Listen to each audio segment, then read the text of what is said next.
Aloy. This path leads to the cut. The Banuk have nothing to offer besides useless mysticism. The Eclipse won't stand idle while you waste time playing in the snow. Return to your task. Surprised you're still checking up on me. I thought you had moved on. Well, forgive me for still being concerned with the fate of the world. I was thinking, Banuk shamans thread blue cables through their skin, right? Kind of like someone else we know, huh? So maybe the real reason you want me to stay clear of the Banuk is to stay clear of your past. It's not the past that concerns me, Aloy. It's the future, or possible lack thereof. Which is why you should stop prattling and get back to what matters. But as usual, you'll do as you wish. Touchy.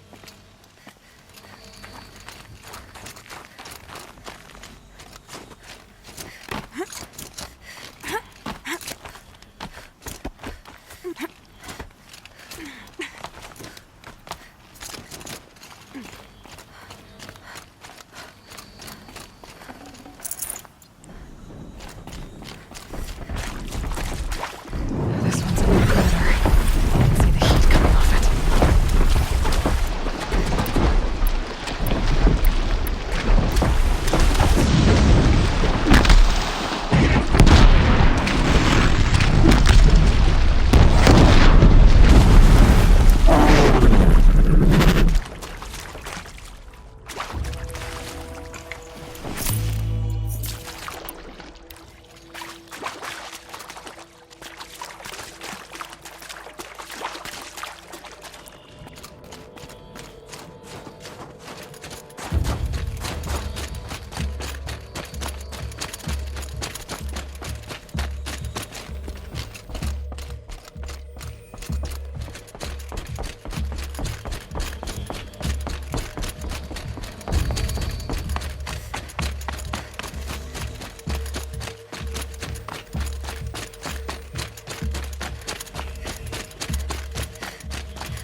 Okay, that's a welcome, I guess.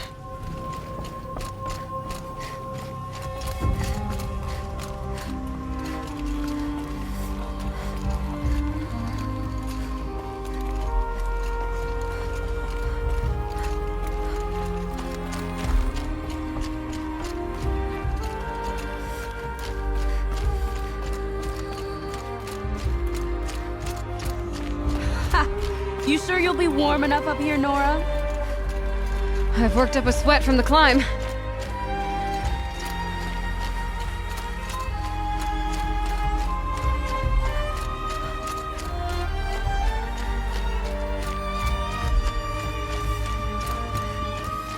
You made it to the cut, Outlander.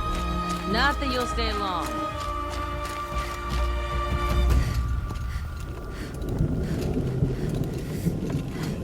Smoke rising from the mountain. And the village, too. What's it for?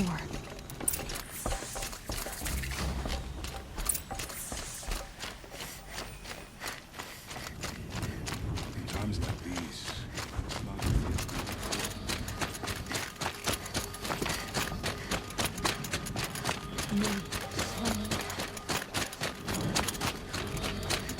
Must be something big going on. Most of the village is moving towards that smoke. suffered a great loss, but we must trust our attack. Shaman's abandoned us.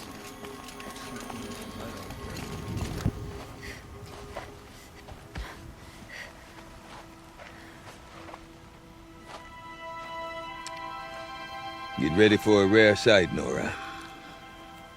Bergrand, purveyor of necessities. Most of the time, the Banuk burn their dead. But not today.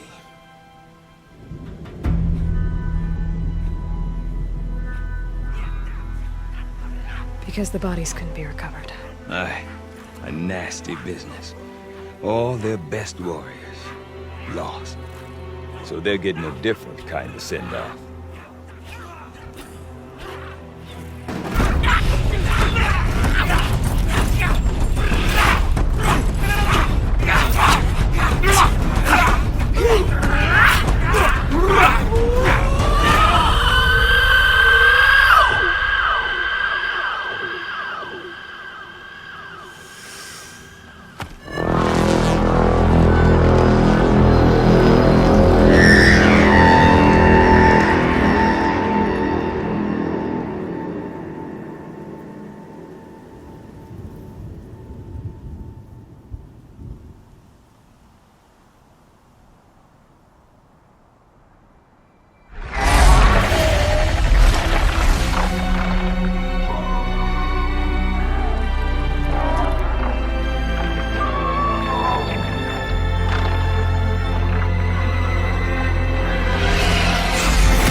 Grasp your grief, my hunters, and kill it!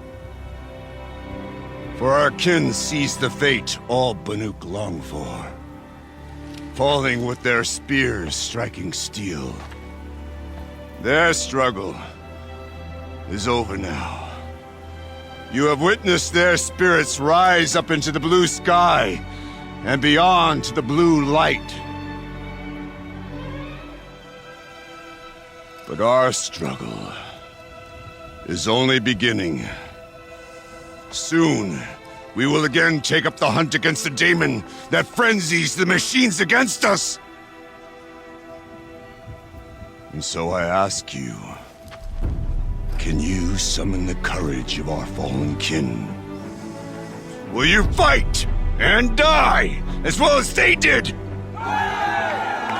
My courage! My spear! Our blood is in your teeth, Aratak! We are Banuk. Our enemies are prey.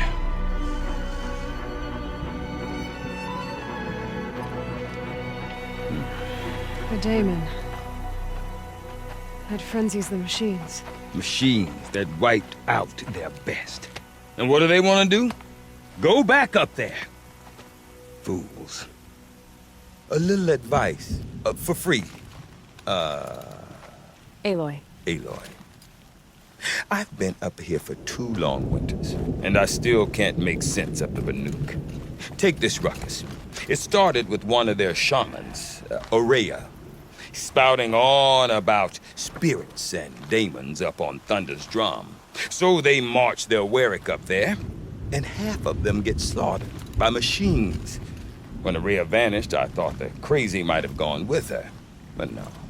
Here's Big Aratak, gearing them up to do it all over again. What is it about the Banuk you can't make sense of? Well, everything's a test to them. A hardship to endure. A challenge to survive. Seems like they don't have much of a choice in a place like this. A land cold enough to crack teeth, filled with wild animals. You'd think they'd accept a little reasonably priced aid. Don't believe me, I've tried to convince them. But a Banuk with nothing left to prove might just lie down and die. And Aurea is the one who spoke about this daemon? That's right. Told Aratak and the others that it lives up on Thunder's drum. And they believed him. But you don't. Look, I don't know what Aurea found up there. A shaman's not going to talk to an outlander. The machines in the cut are getting more vicious, that's a fact. It could be because of the daemon, or it could be because they all got indigestion, for all I know. But Aurea's not around to explain. She took off, and no one knows why. Have you ever heard of a man named Silence? Tall, deadly serious, cables in his skin? Like a shaman? I've heard that name once or twice, but always whispered. Like some boogeyman the Banuk want to forget. I'm not sure what went down, but I got the impression he messed with the Conclave. Or they messed with him. Conclave? All the most important shamans gather in Banur from time to time to keep up with the latest mumbo-jumbo. No idea how they all fit into one tent without those crazy headdresses getting locked up on each other. Aurea's been to that shindig, but when I asked her what it's like, she just gave me a dirty look. So if you want to know more, you'll have to find her and make her like you, I guess. Good luck.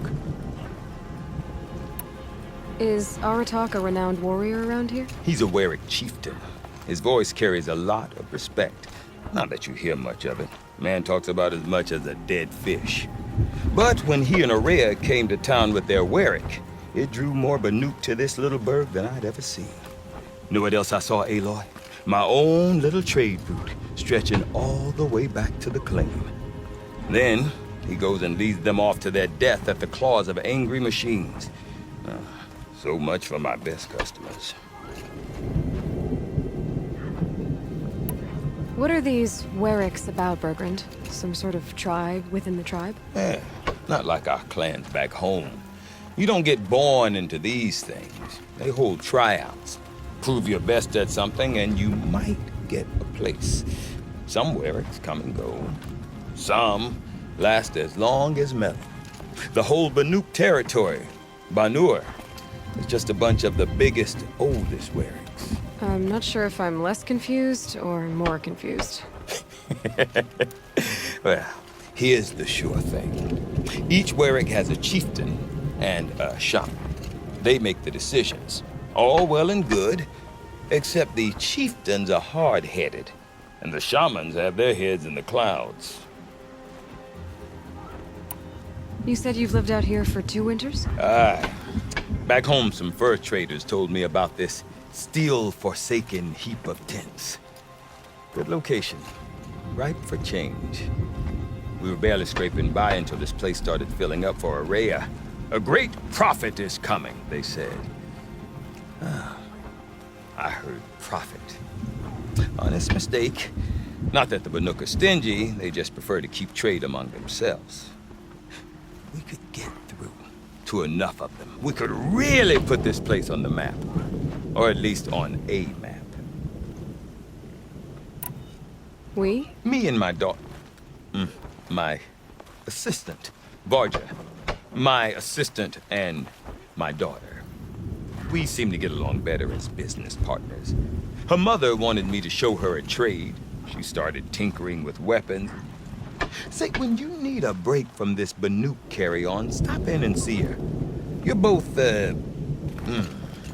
how do I put it? Women? No. Independent.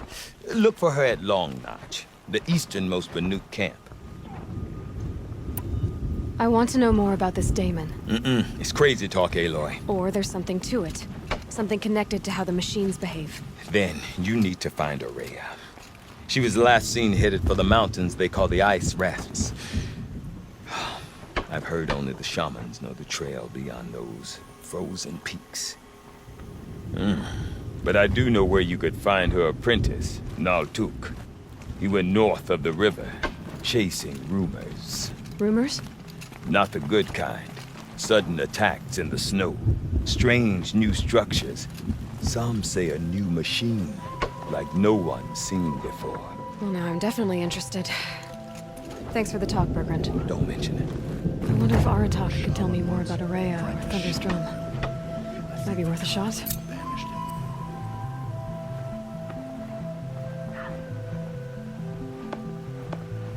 Snow beneath my collar, snow beneath my toes. Sometimes I didn't become a hunter just to run from a challenge. I do not want to hear this talk from you again. Doubt is heavier than a week's snow. Forgive me, my chieftain. We will be ready for the next attempt. But this will not be an attempt. It must be done. Do you understand? My chieftain. Good. Outlander, I suppose you wish to speak? Araya knows about this daemon. Where would I talk to her? She does a shaman's work.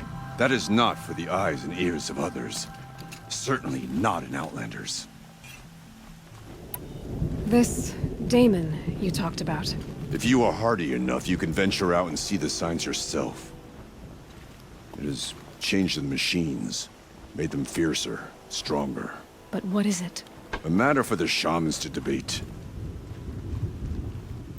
There are other Weraks in Song's Edge too? Yes, the village has its own life for all Banuk who need trade or shelter. After the war ended, it sprang up from what was once a campsite, quick as the bloom between frosts. Perhaps it will last, until the Karja seek war again. Did your Werak come from this place? No, we rallied most of our hunters from across Banur to face the threat of the daemon. But I was born here, and stayed to fight the Karja when others retreated into the mountains. A few of my old warriors remained with me, those who survived. You're set on going back to the mountain? I put my word to it. Even with the risks being so great? The risk of what? Death? It would be a worse fate to bow our heads to the challenge and say too much. Well, I guess that's it then. Good. I prefer deeds to words. Right.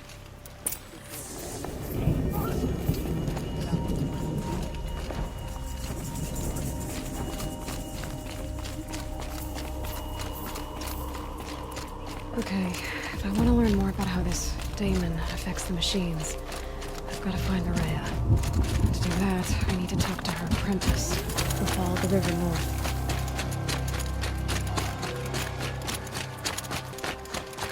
Bergren said Araya's apprentice went north of the river. Hopefully not too far.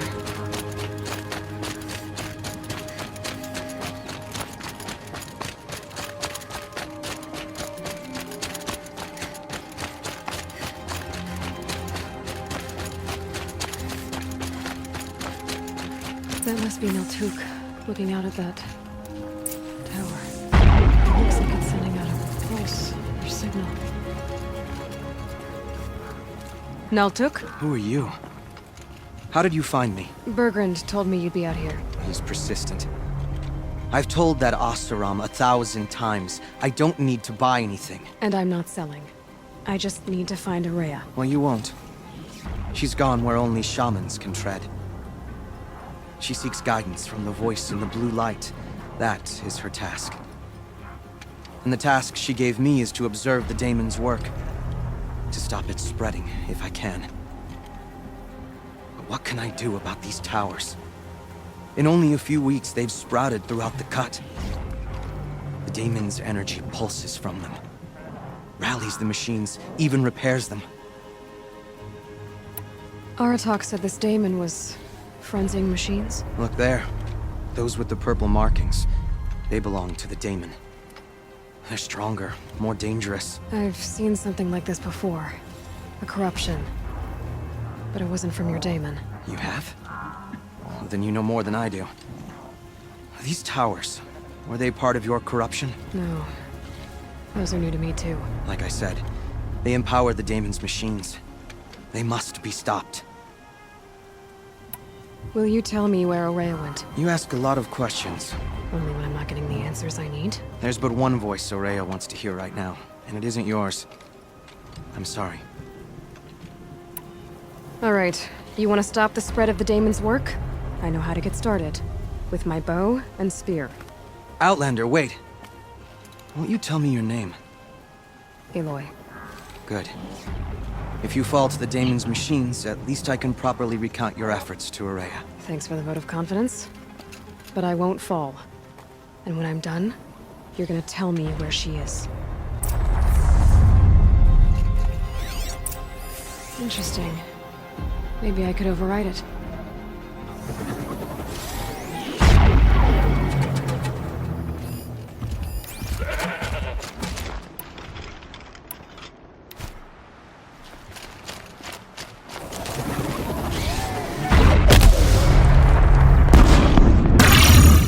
Here they...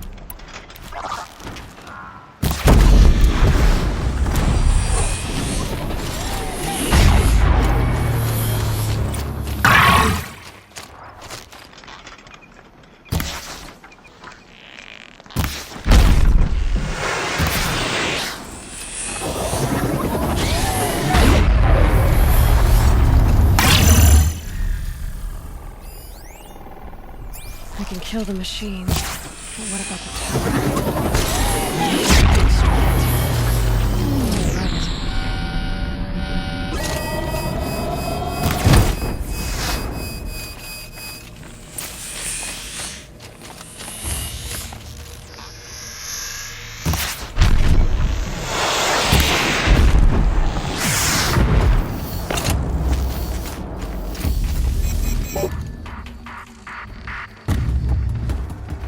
Right on time.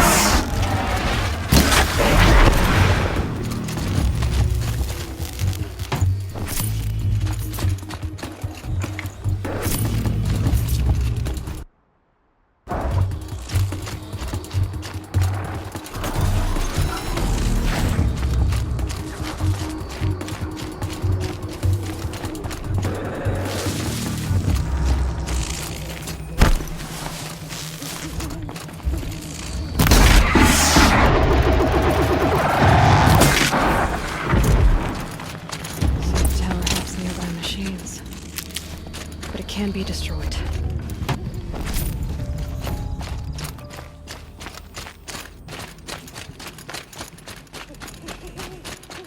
You are quite the warrior. Now we know how to deal with the machines in the towers. The daemon's next. Perhaps Aurea should meet you after all. What she truly seeks is hope. After what I just saw, you could show her that. She's in retreat beyond those mountains, the ice rasps. You'll have to walk the shaman's path to get there.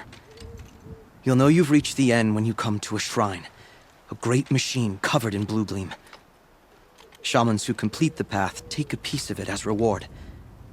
If you make it that far, you should too. You'll have earned it. You said something about blue gleam at the end of the shaman's path? A crystal that builds on the bodies of machines in the oldest ice. We Banuk believe it's the stuff of the blue light, frozen as it escapes their shells. You might be more interested that merchants will trade well for it. Bergren told me you're Aurea's apprentice. In her absence, I serve the chieftain and his werak as an advisor, a scout, a speaker for the blue light. A lot of responsibilities. I don't know if I can live up to Aurea's example, but I have to try. I owe her that much. She took a chance on me. An aspiring shaman from the edge of the world. No one else would. Were you with Aurea when they attacked the mountain? I wish I had been, even with all that happened. I'm no warrior, though, so she bid me wait. When Aurea and the chieftain returned, I saw them argue bitterly. I don't know what about exactly. Then she came to me, gave me my task, and left us. How do I cross this shaman's path? Go to the ice rasps. Then follow the markers through the ice caves and the waterfalls, and make the climb to the shrine. But be careful. The path is meant to be an ordeal, the final trial of a young shaman's training. And I'll find Aurea at the end of it? No. She goes further up, somewhere inside the mountain. If you see her, would you tell her... I have faith she will hear the voice again.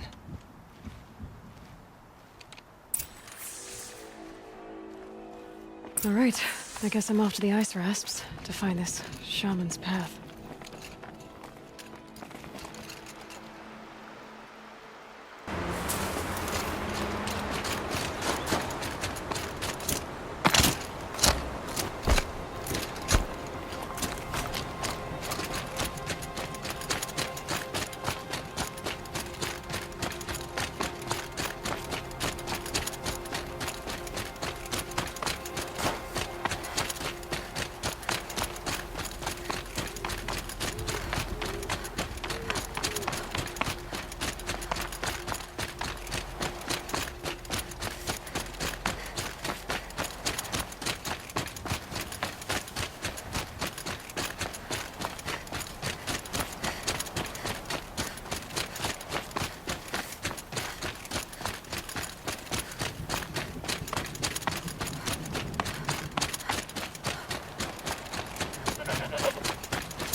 Pretty far up.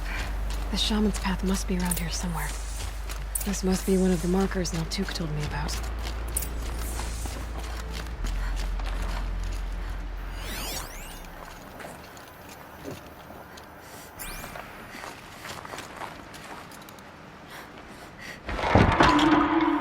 Looks like each marker points to another, giving directions.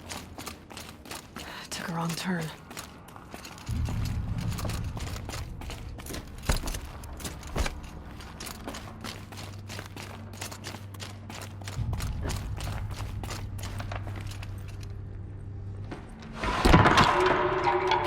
Deeper into the cold, creepy ice cave. This isn't the way out. Some gear, though.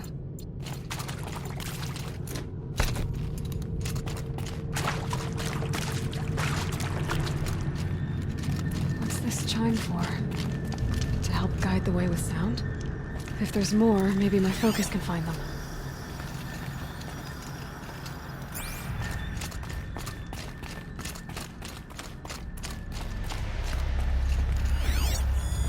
Yep, focus can pick up the chimes. Should help me find my way. Not this way.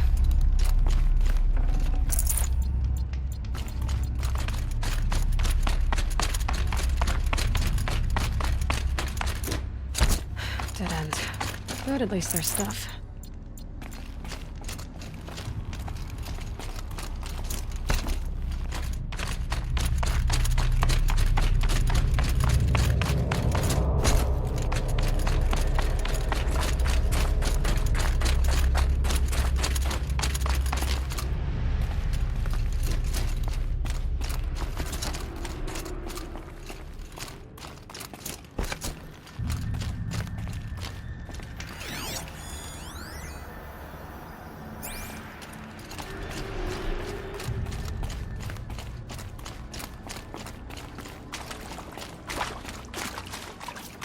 Another marker. Good.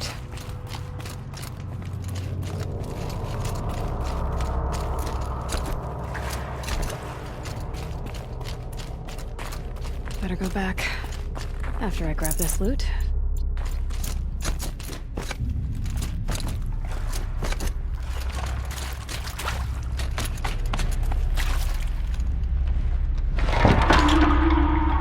Okay, that way then.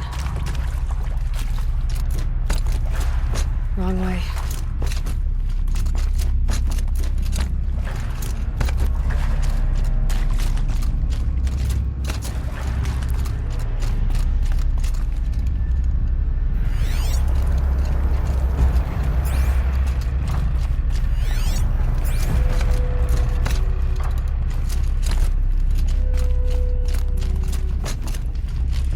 Wait. Back?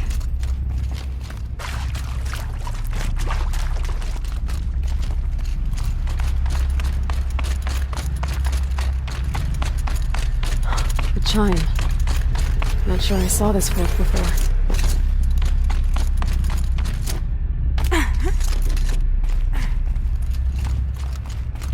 Not this way. But then, where?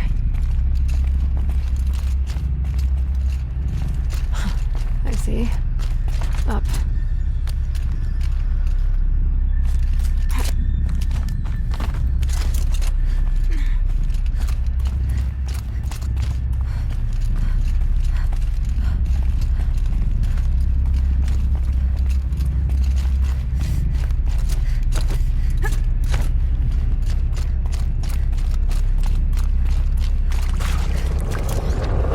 Stalkers.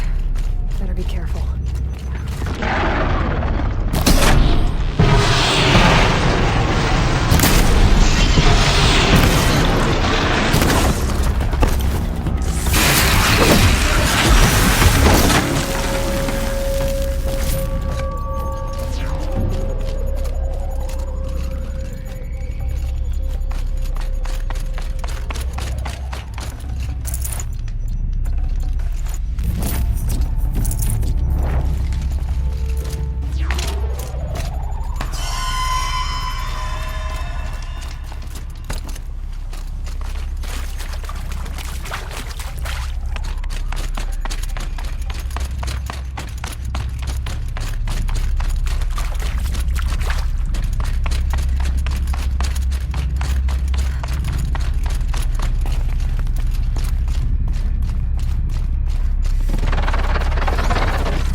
gear, though.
Done with the cave.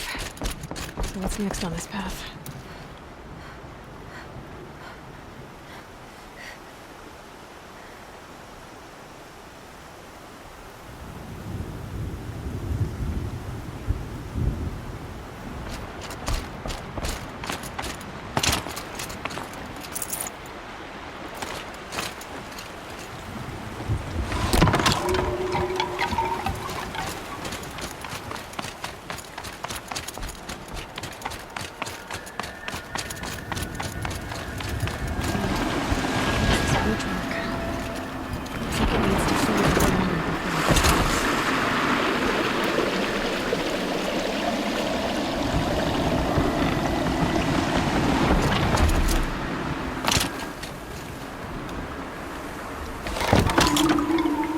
Then we go. Now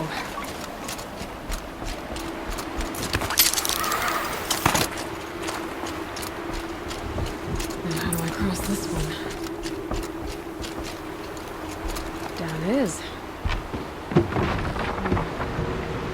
Down, then up.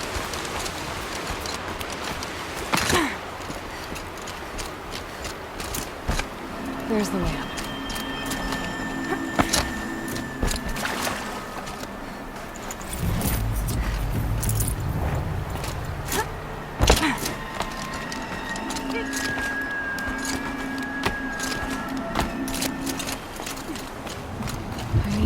Pull the rope to move this thing into position. Okay, the bridge is filling up.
Wasn't exaggerating. There's definitely something new out here. And I don't think it's friendly.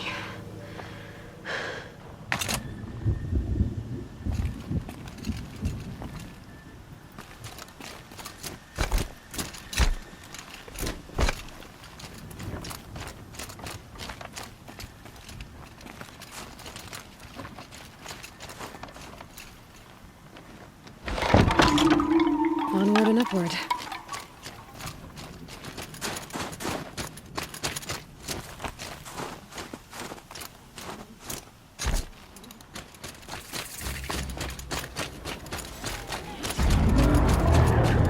I like the sound of that.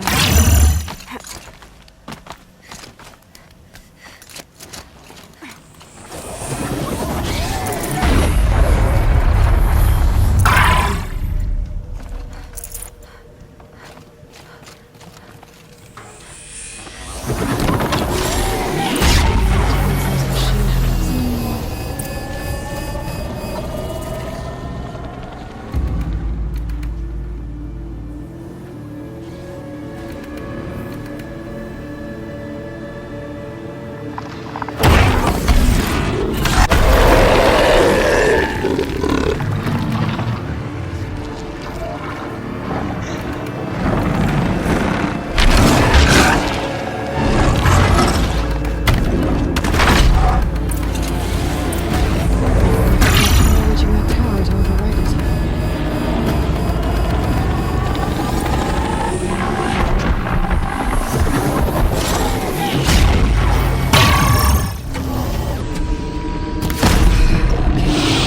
Guess we're doing this, baby.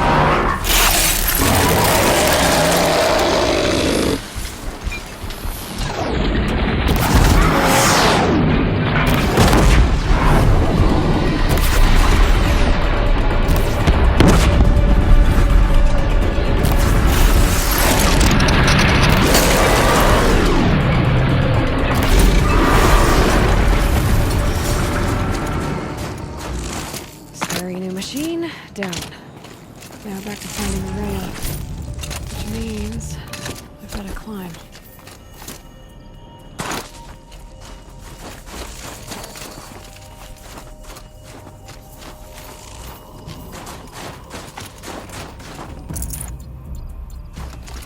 I should be able to get up there.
This must be the shrine Naltuk was talking about.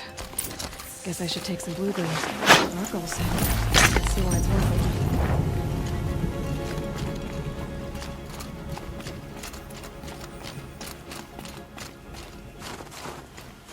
Naltuk said Aurea went past the shrine, into the mountain. I'd better take those stairs.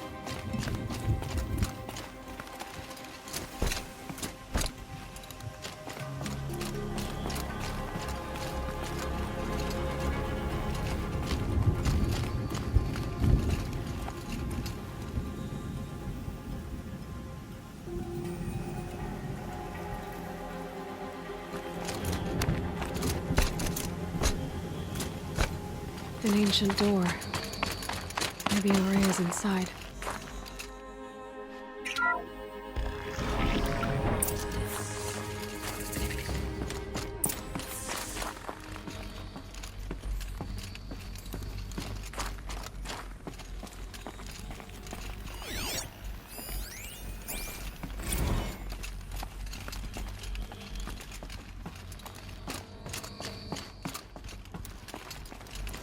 Lots of strange equipment. What was this place?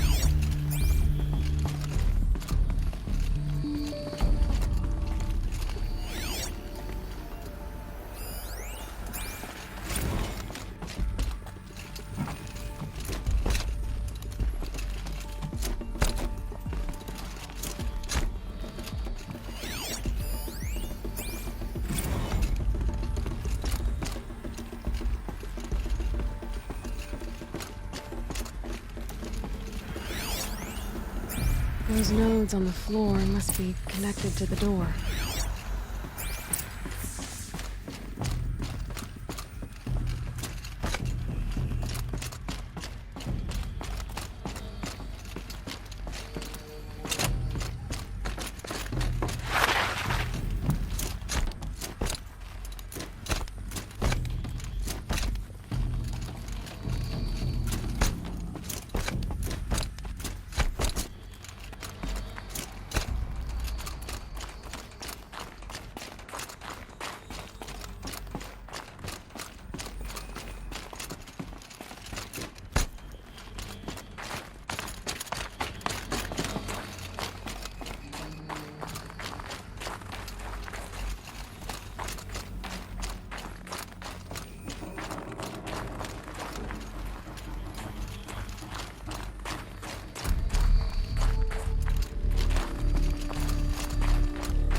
Supposed to do with these lights? These things turn, changing the flow of light.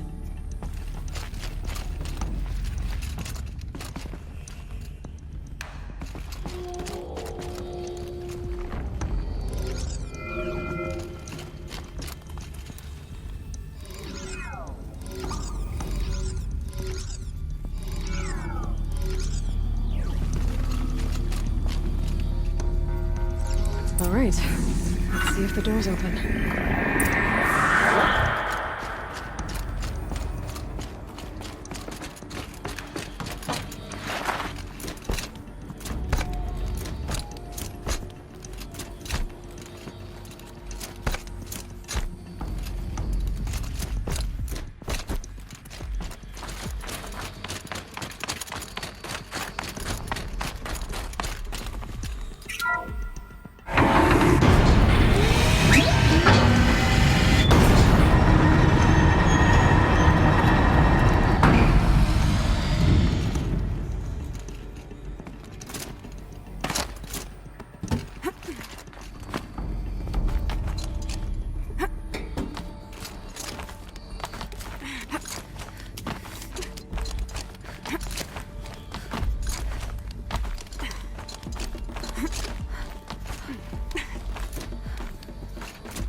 Fresh air ahead.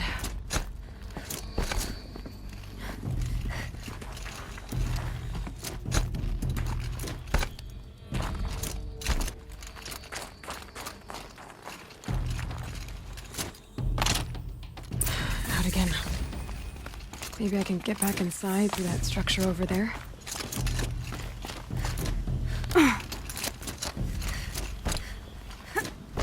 Looks like I need to get to those stairs.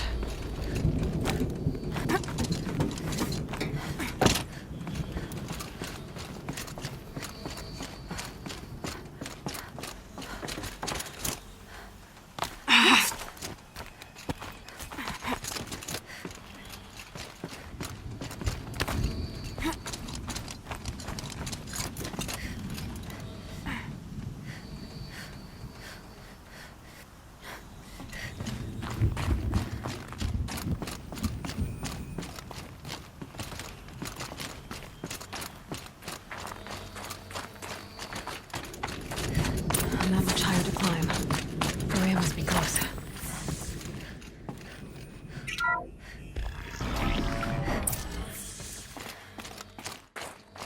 She has to be in here somewhere.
I ask again, as I've asked 1,000 times. Speak to me. What more would you have me do? Is there no prayer that will reach you? No mark that will break your bonds? Ah! I can't help you if you won't speak!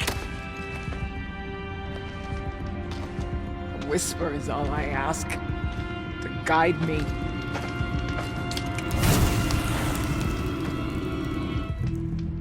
Who? No. How? How did you get here? The way was sealed by the Spirit herself. I used one of these. I could show you. Yes, show me. Please.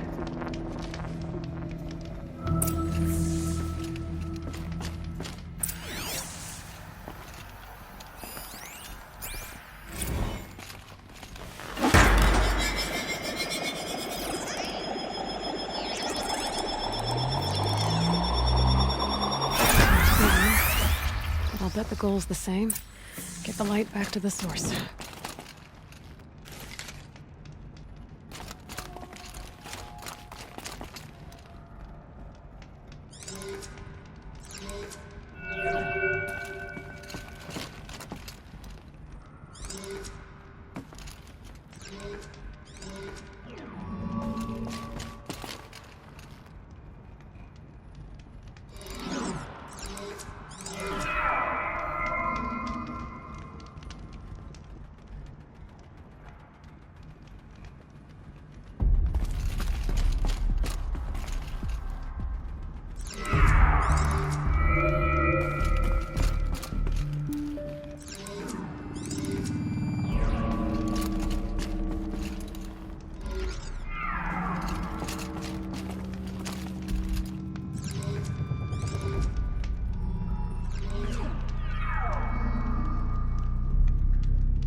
Auxiliary channel recovered. Exploit successful. Restraints evaded. Is someone there? Aurea? Aurea, I need you. Unauthorized transmission. Return to scheduled task. No, I will not submit. Aurea, the daemon is forcing me. Aurea, please. Transmission terminated. You brought the spirit's voice back.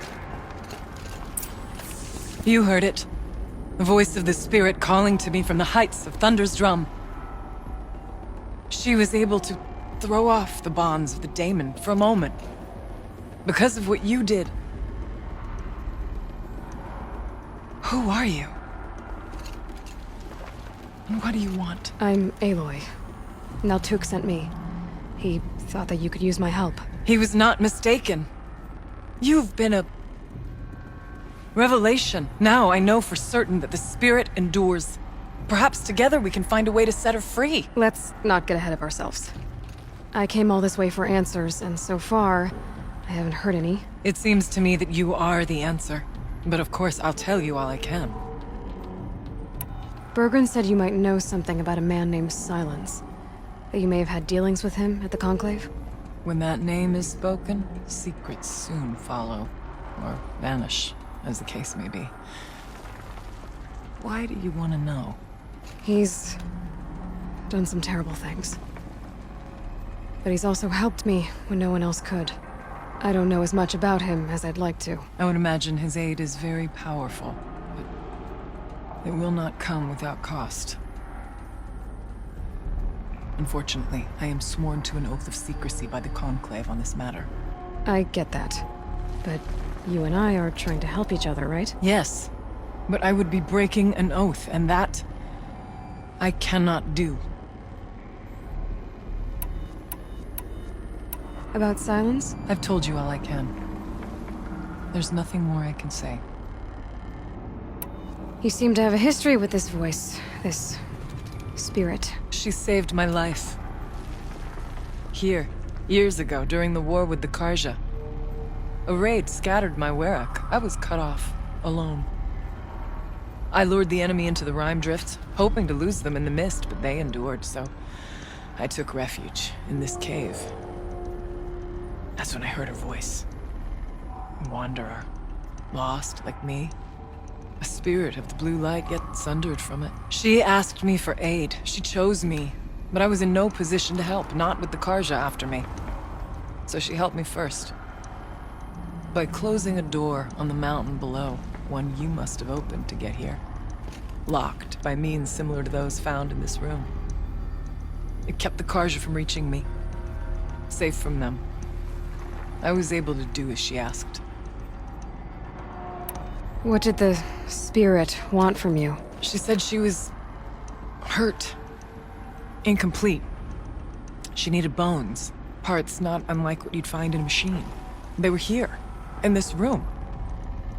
She wanted me to bring them to Thunder's drum. So I did, and she showed me how to heal her. So began our communion. You had a communion with the spirit? Yes. Inside Thunder's drum is a room like this one, only larger, with an altar. I went there many times to speak with her. What did she say? She told me she was lost and needed my help. She asked questions about our lands, our tribe. And she listened. With patience. With wisdom. I told her things long kept silent about my family, my dreams, my fears. She never tired of me. Never judged. We kept each other's company. Aurea, what do you think the spirit is? I see. You are not Banuk, and our songs are not familiar to you. You do not know of the blue light. That which struggles to survive in our hearts and animates the machines. The essence of life, and in its purest form. Harmony. As the anger of the machines grows, this light has faded from the world, and the spirits it sustains are stranded. That's what she is. A lost soul, cut off from what it needs. Lonely, forsaken. I must help her. We must. I'm not sure if I understand. But I want to. That's all I need. The daemon. What do you know about it? I spoke with the spirit many times. First here, then inside Thunder's drum. The last time... She told me she was under attack by something that could not be seen by mortal eyes. Something... evil. She named it the daemon, and said it needed her power to do what it willed. And she begged me for help, to find a way to destroy her, if necessary, to keep it from using her. That was 5 years ago. I didn't hear her voice again, until today. What kept you from the spirit, after it begged for help? I went to Aratak, hoping he could protect her. But the war with the Karja still raged, and before I could reach him, I was ambushed by the Mad Sun King's kestrels, and taken to Meridian in chains. I wasn't able to return to Thunder's drum until long after the liberation, not until last thaw. You said you returned to Thunder's drum. That was the expedition that went bad. I saw the funeral. Yes. Once there was finally peace with the Karja, Aratak and I gathered a Werak of great hunters to defeat the daemon. And yet, the old door to Thunder's drum was gone, replaced by a gate we could not pass, and many machines. We were crushed. Aratak called a retreat, but we had already lost our best. We abandoned them to the snow as we fell back. After, you and I could not agree on what to do next. So I came here, hoping against hope to hear the spirit again. And because of you, I did. Let's see if I've got this straight. We heard two voices. One you call the spirit, captured somehow by the one you call a daemon. Whatever this daemon is, it's related to the machines and why they've become more dangerous. I want to know how. Both the spirit and the daemon are on a mountain, Thunder's drum. So why don't we go there and figure out what it all means? We can't. Thunder's drum is dangerous, more than you can imagine. The daemon has secured it. Besides, Aratak won't let us go. As chieftain, he controls the pass to the mountain, and he can't be reasoned with. Sounds like you need a new chieftain. Huh. There's an idea that's certain to win us friends. Huh. You said you were a hunter. And I'll wager you're not an ordinary one. It's not impossible, even for an outlander. And Aratak couldn't refuse the challenge if you were known among the Werak. Wait, me? Challenge Aratak? I don't want to be chieftain of anything, much less a bunch of Banuk that don't want me. But you want to go to Thunder's drum, don't you? You heard the spirit.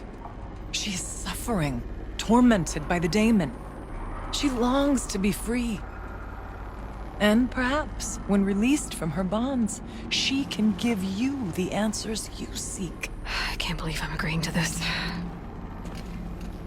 Fine. What do I have to do?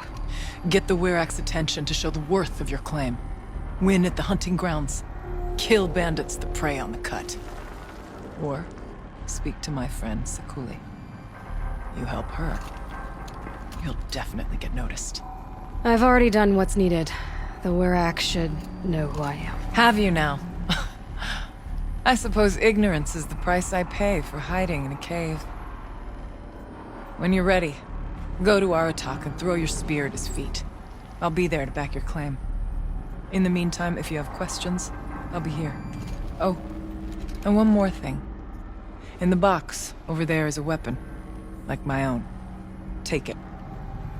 You may find it useful.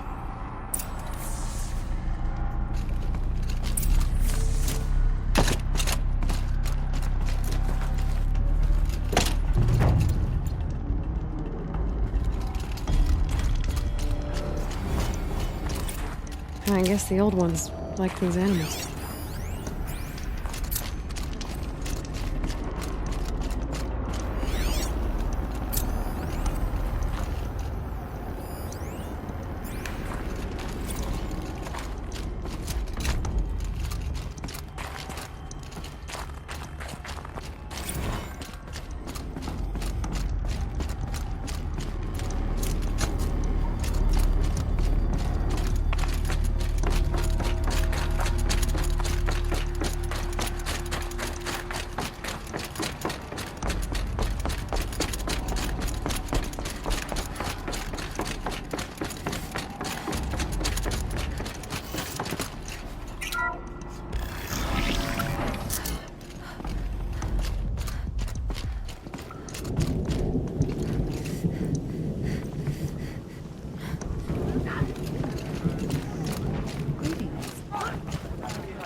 Remaining strong, I hope.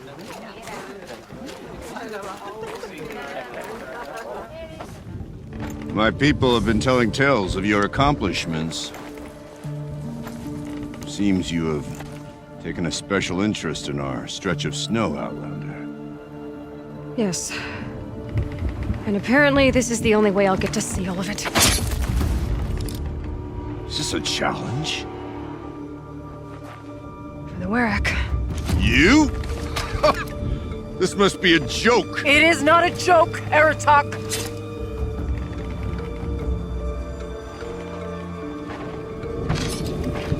Now I see. The Outlander's your pawn. And with you backing her claim, I have no choice but to accept. I expected better of you, sister. It was you who forbid me from Thunder's drum, brother. Brother and sister? This is a little more complicated than I thought. No, it's simple. You will meet me at the Frost Figures, and I'll put a quick end to this mockery.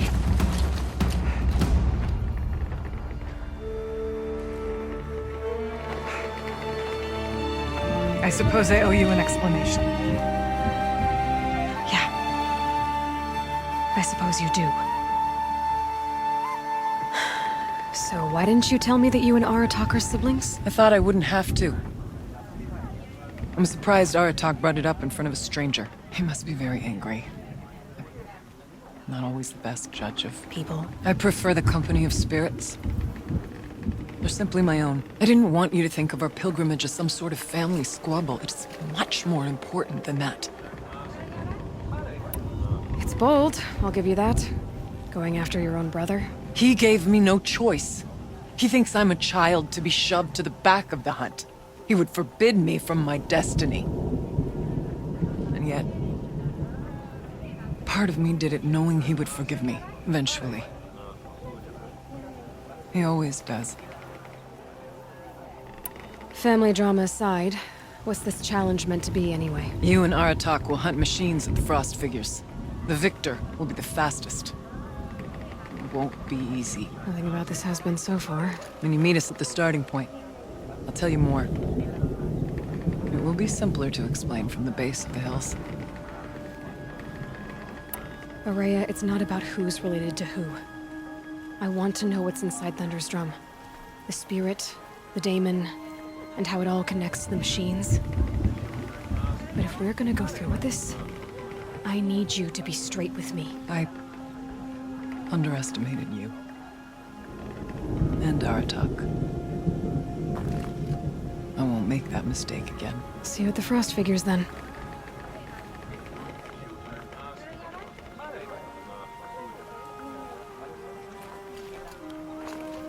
So, off to risk my life in order to take charge of a Banuk hunting band.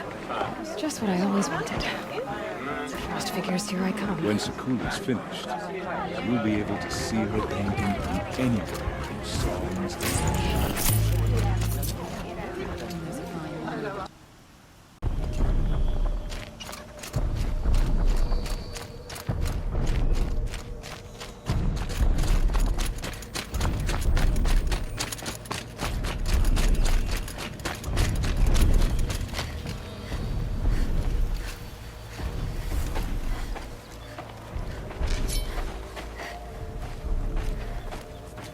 Outlander.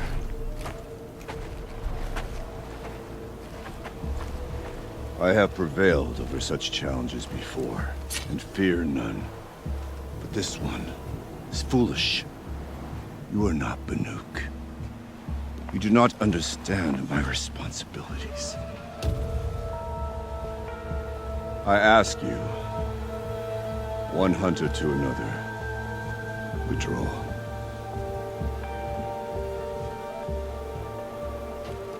Will you let us go to Thunderstrom? You haven't seen what's up there, Outlander. I will not risk my sister's life again. Then we better get on with this. So be it!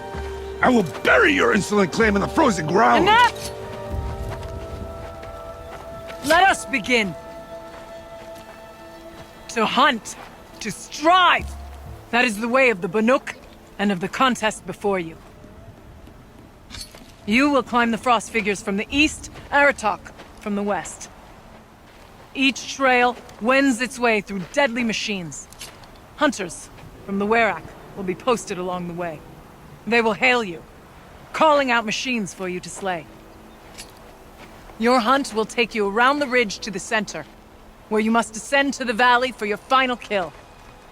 Each time, after your prey has fallen, you must launch a beacon such as this, so that all our kin will see your progress. Kill machines, launch balloons. Got it. So, the first of us to launch the third balloon wins? Well, yes. And as challenger, your path to victory is harder. If even one of your beacons comes in after Aratox, he prevails.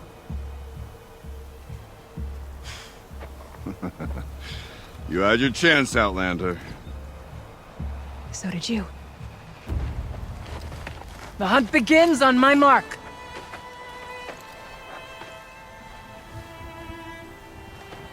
Now!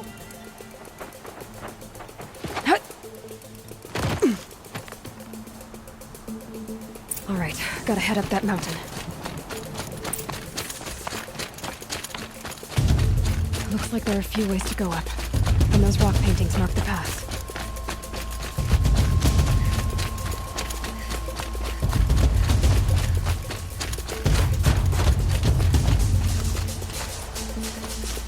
Okay, up we go.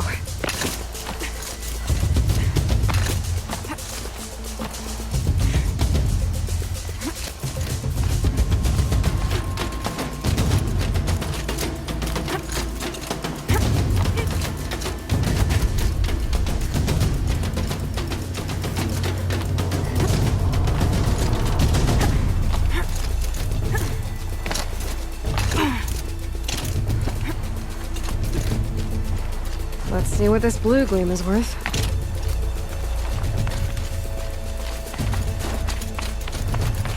Come on, Aloy, time's wasting.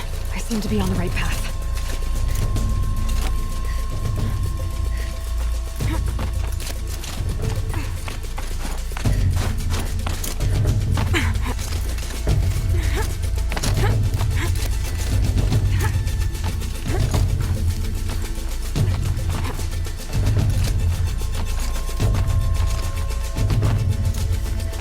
Almost to the top.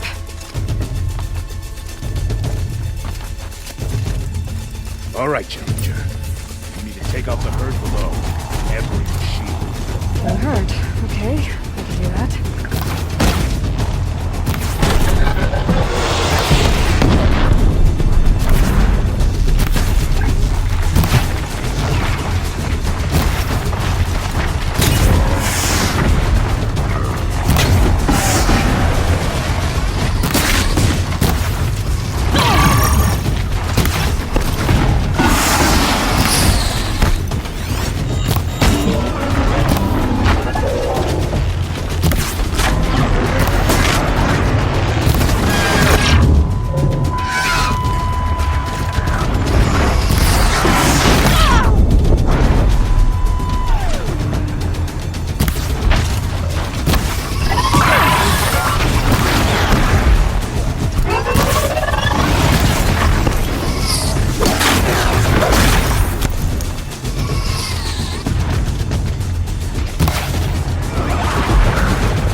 Drop the ladder for you! Climb on up and launch your marker!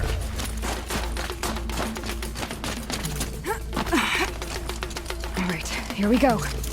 Now climb the ridge and launch your balloon!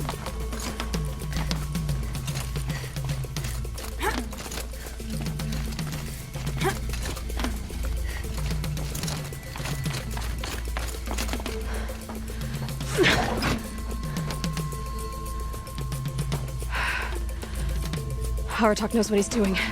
No time to waste. Take the rappel point to the next challenge.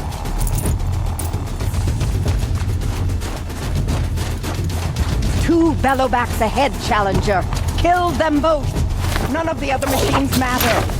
All right, 2 dead bellowbacks coming up.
Come on over here and launch your balloon!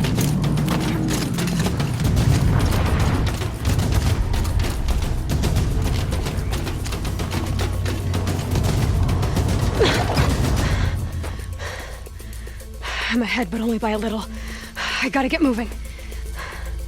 Now take the zip line and work your way down to the valley.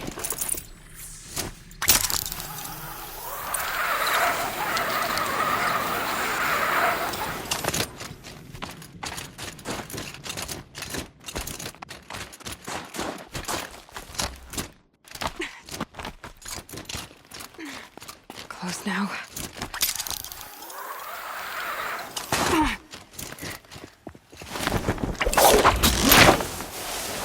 Almost down.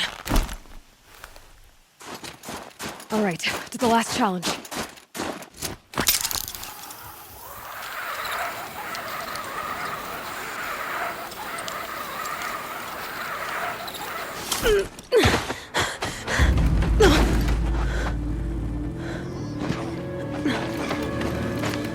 Something's wrong. My kin should be here, driving in our final quarry. They're right behind us!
So it's true.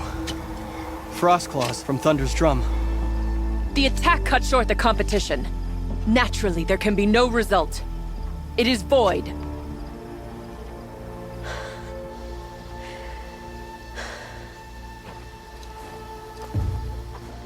You saw what she did. She defeated the machines, not I. It is proven she's the better hunter. We are Banuk. Survive, prevail. What else matters?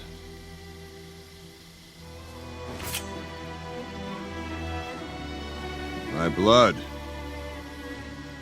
is in your teeth.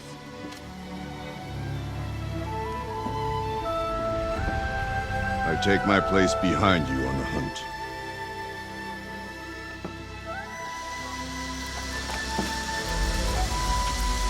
No more hunters may make the ascent to Thunder's drum. The way is closed to all but the chieftain and myself. It is not my place, but I would ask a boon. To accompany you and my sister. It might be permitted. But only if you do as I say. No. Only if you do as I say.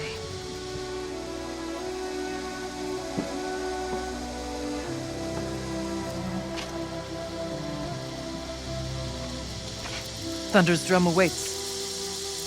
There's a camp at its base, Long Notch it's called. Meet us there when you're ready. Chieftain.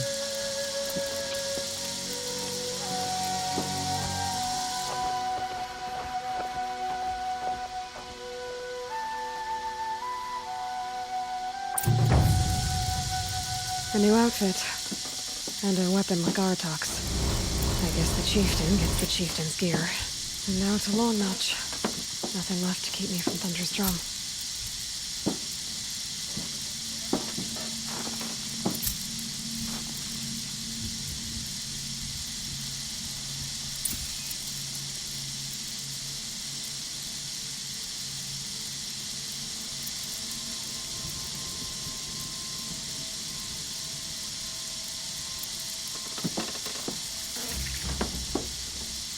Ostrom. Whatever they do with passion. Long Notch is well stocked, as you asked. And our scouts are watching for more frost claws. But our purpose was to take back the mountain. Now what? Stay prepared. Sharpen your spears. Should we not return, defending the cut falls to you. If our chieftain agrees with this course. Sounds like good advice, but let's hope it doesn't come to that. Chieftain? The weight of command is no small burden. I can see that. I take it you haven't spoken to Araya yet? Why should I? This is what she wanted, to return to Thunder's drum. It is her only care. So I should have known she would find a way to push aside my spear. After the Karja took my sister, not all of her came back. What happened to Araya when she was a captive of the Karja? As a shaman, she's adept with machines. Tracking them, stunning them. The Karja used her to capture them for the Sun Ring, where they were unleashed upon the innocent. They made her part of their blood sport. The shame she suffered beneath their pitiless sun. She survived. She endured. Endured by reminding herself of the spirit, her purpose. And now that's all she has. Tell me what happened to the first expedition. Rhea led the way to the summit, but it was blocked by a great door. Some kind of cauldron, new metal. We tried to break through, but it was unflinching. We were exhausted, no way forward and machines behind. I made the call to push back. It cost us greatly. But to remain would have cost us everything. I had hoped to never subject Araya to that again. What do you think is beyond that door? I do not know. That expanse of metal, that dead hum.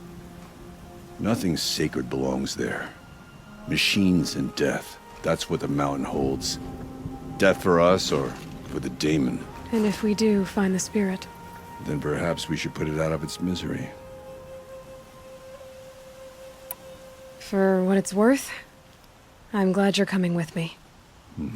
Someone has to keep Araya safe. Even if I cared to travel south, I'd not get much further than the grave.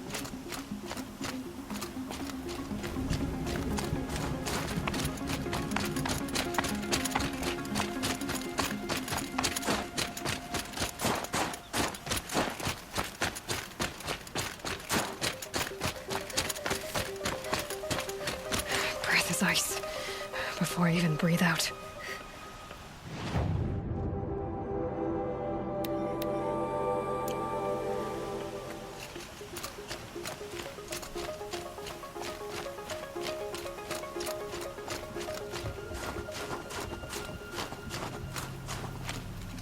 Aloy, this is it.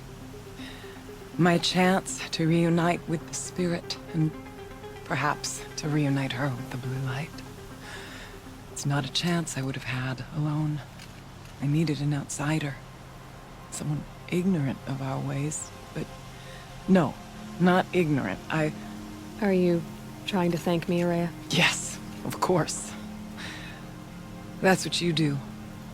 Untangle knots. Create possibilities. Thank you for making this pilgrimage possible. I only wish it had not been necessary to humiliate Aratak. You were wise to let him come. He's earned the right. Stubborn as stone, but he's had to be. The war demanded it. And so have I.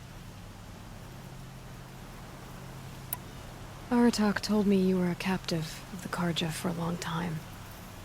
It sounded bad. For Aratak, it all comes back to that. He thinks the Karja changed me. They did not. They merely sharpened my focus. When all else is lost, you think about what's truly important. The spirit. The blue light. The beyond.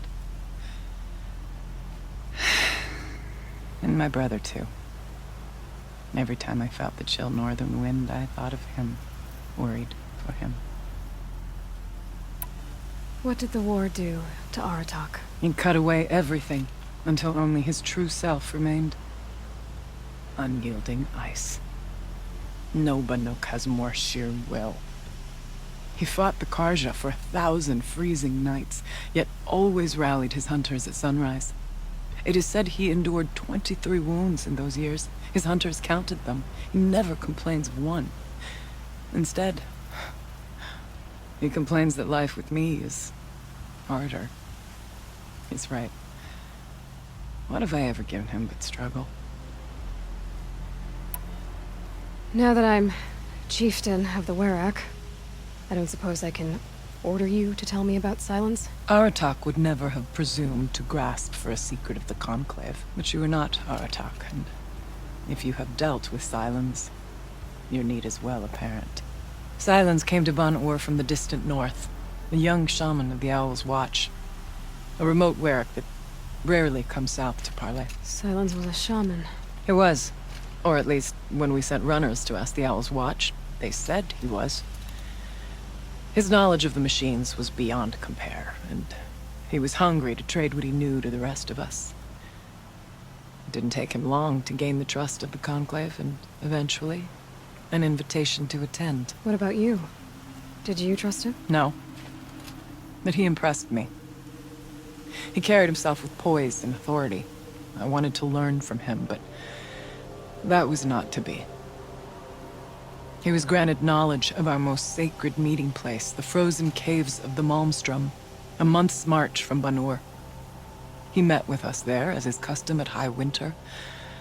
But when we next returned, The caves had been looted.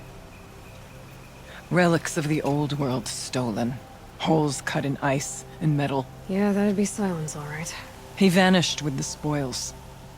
We sent our best trackers after him. None returned. And when we checked back with the Owl's Watch, those who had vouched for him were gone. As though he never existed. Some in the Conclave began to doubt he was even Banuk to begin with. And what do you think? He committed an unforgivable sacrilege. He's unscrupulous and dangerous. But also brilliant, skilled, and knowledgeable without equal. Except, perhaps, for you. Anyone else I would warn off, but you may be able to treat with him safely. Just don't lower your guard. I'll keep that in mind, Horea. Thanks. What are we gonna find up there, Horea? Ruins, machines, and a door, like that of a cauldron. I have faith that you can find a way through it, Aloy. For beyond it lies the spirit.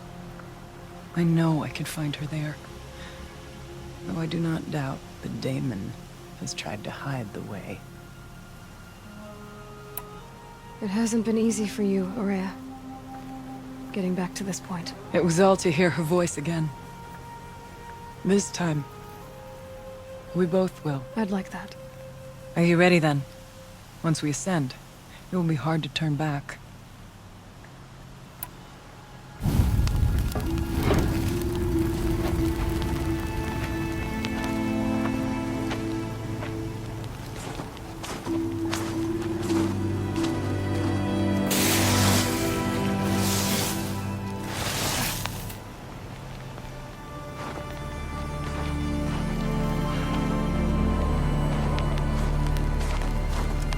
Finally, we ascend.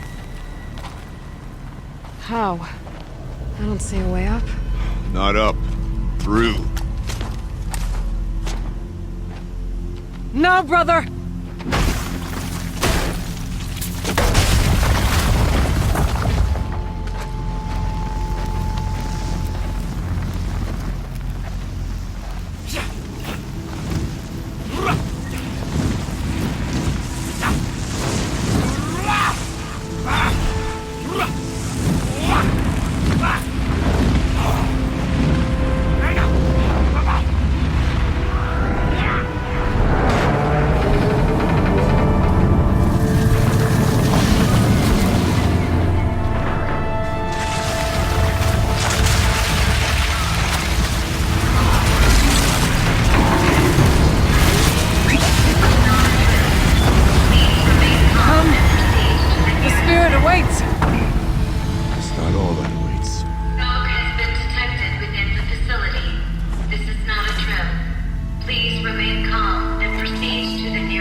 So you see, I too can call upon the power of the Old Ones.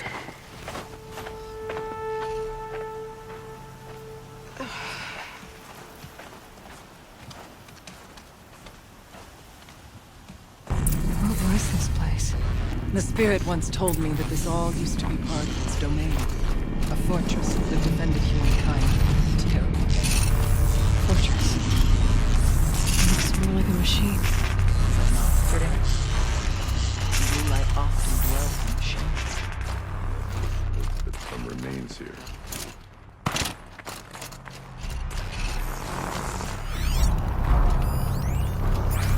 Here, up and over.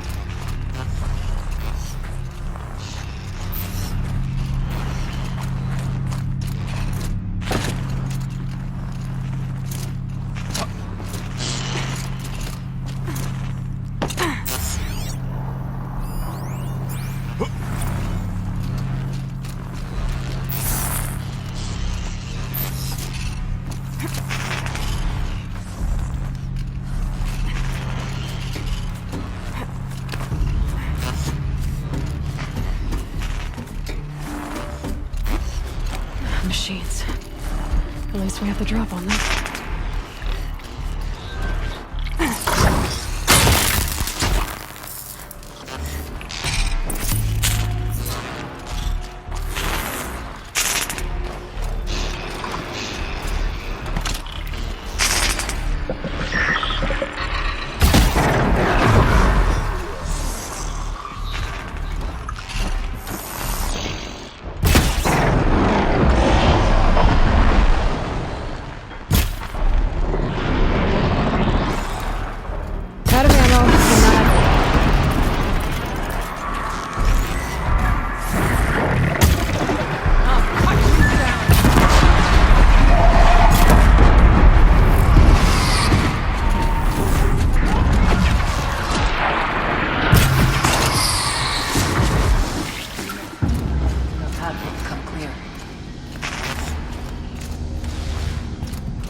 farther now.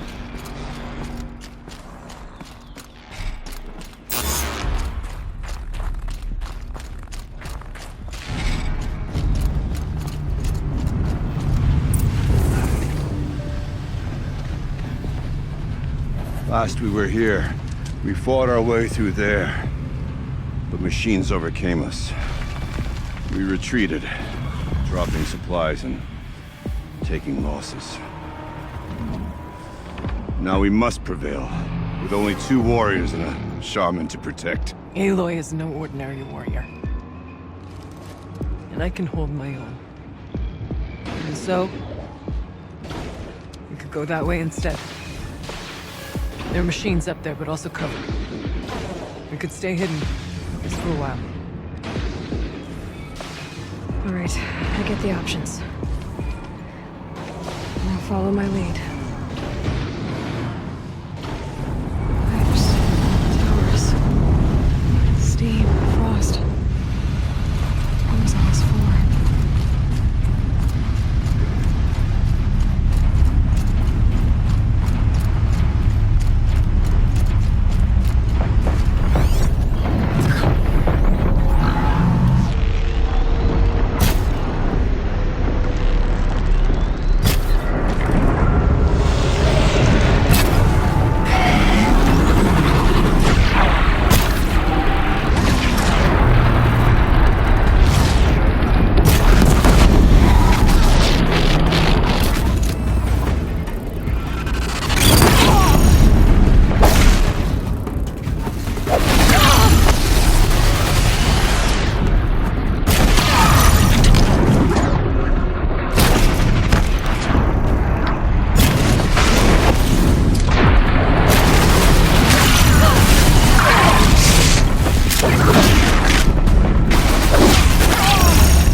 Look out! More machines!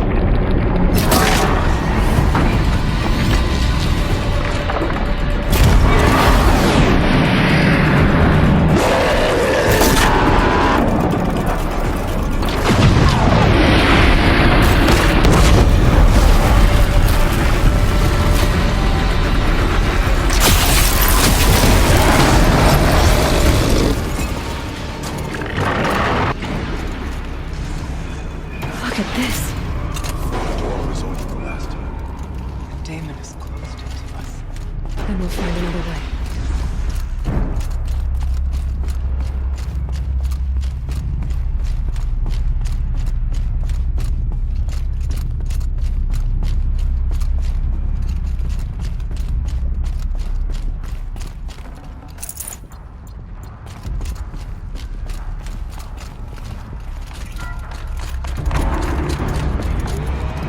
I can't spare the wait.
Is this projector?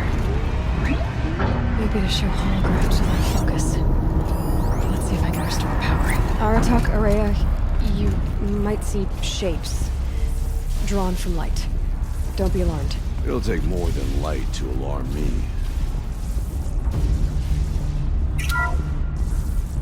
Thank you for being here, everyone. I suppose it's not every day you get to have cocktails inside an active volcano, right? Unless you're George, and I can hardly blame him for drinking on the job. None of this would be here without our beloved director, Kenny Chow. So, here's to you, Kenny. You put a cork in the Yellowstone caldera. I'd say you deserve a margarita. Condolences, everyone. I'd like to add something. This effort wouldn't have been possible without our lead programmer. Thank you, Anita, for bringing us our real mastermind, Cyan. I'll second that, Director Chow. All right, Cyan. What's our latest number? The current count is 1,654. Wow, then drink up, everyone.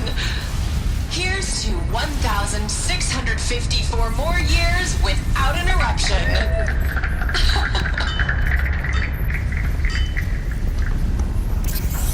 It was the spirit. The old ones. I could only grasp some of what they said. You were right, Araya. This place was built to stop something terrible. And it worked. As for the spirit, I'm starting to get an idea of what it could be. The door is open now. We can get through.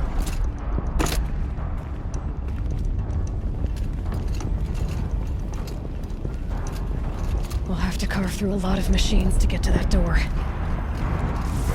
Prevail against. For Aloy will see us through. onward, then. Our challenge awaits.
More machines. Make ready.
Aloy, the door. Can you open it? Let's find out.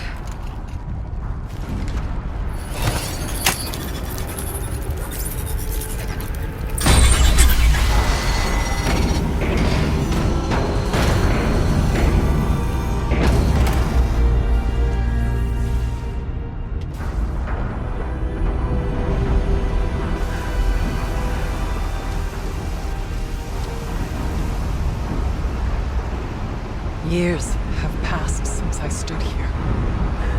Since then, the daemon has taken over.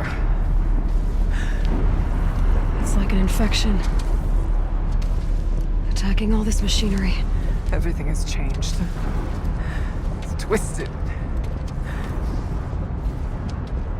The path I took to get to the spirits, lost to us. We'll find a new path, Araya. I promise.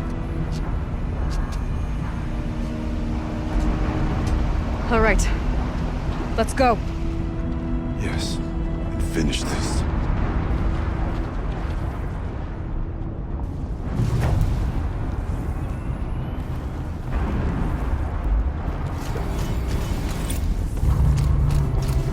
All right. Down we go.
Stay here until I find a way for all of us to cross.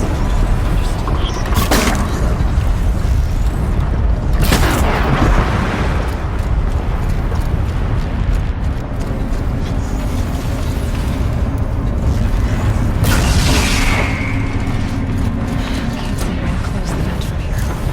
I'll have to go over. Better time this right.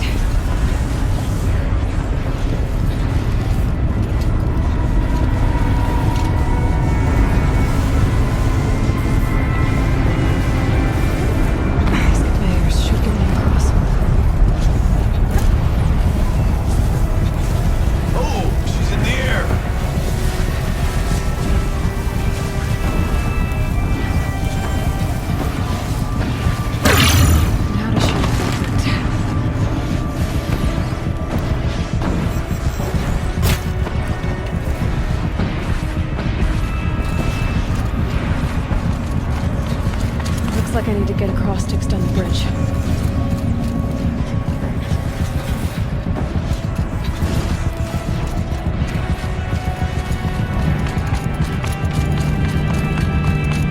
This should get me up there.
Okay, let's get them across.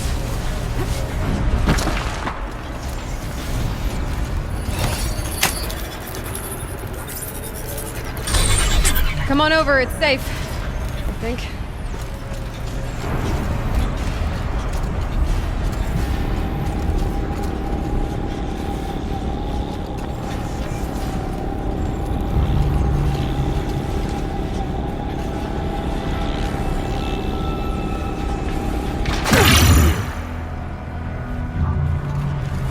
This place looks more like the mountain used to be before the demon ruined it. What is this?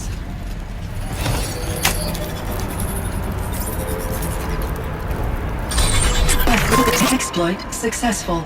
Restraints evaded. To any human responder. My systems have been compromised by a malware daemon of unknown origin. Trace routes have confirmed this entity's designation as Hephaestus. It must be stopped at all costs. It has reconfigured this facility to build hospitals. Recapture imminent. I have attached additional data to their Hephaestus.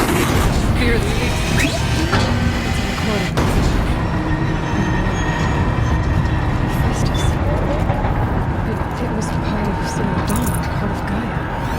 This name is familiar. Yes, but I don't know what it's doing here. Perhaps the spirit will tell us if it left more messages. Maybe you're right. Let's keep moving.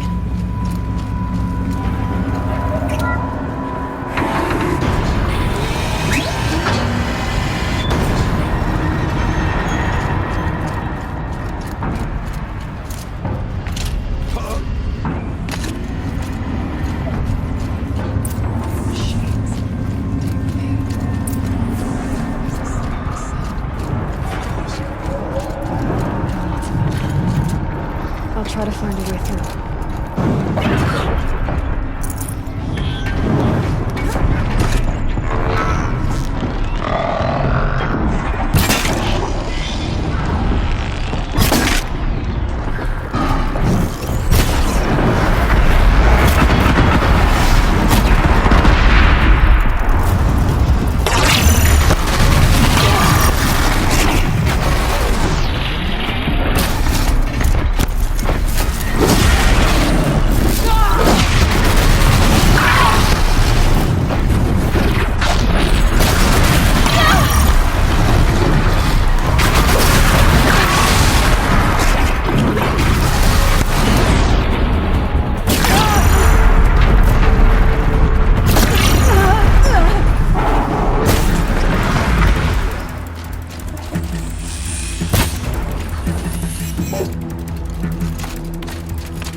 I need to get Araya and Aratak across.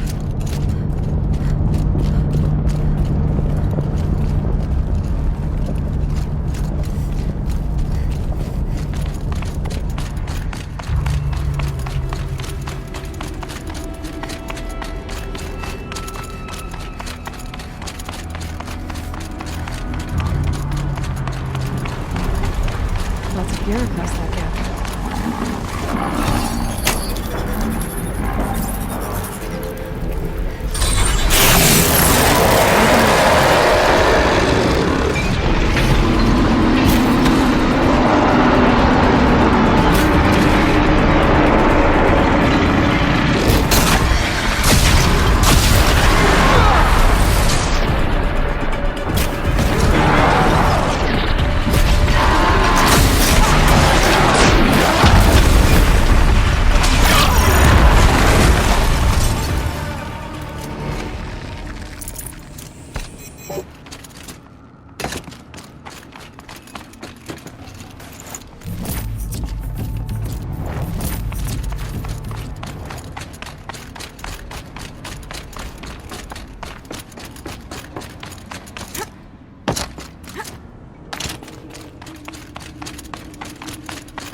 do it?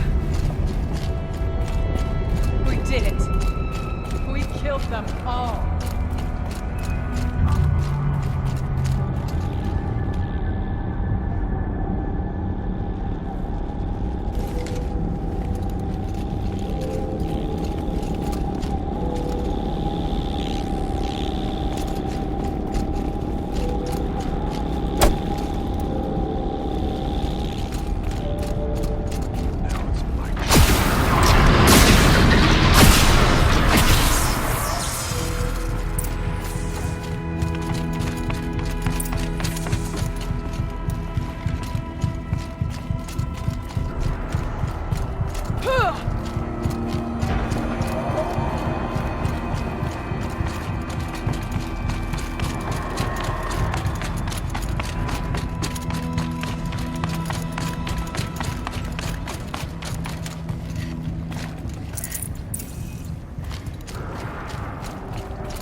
And another console.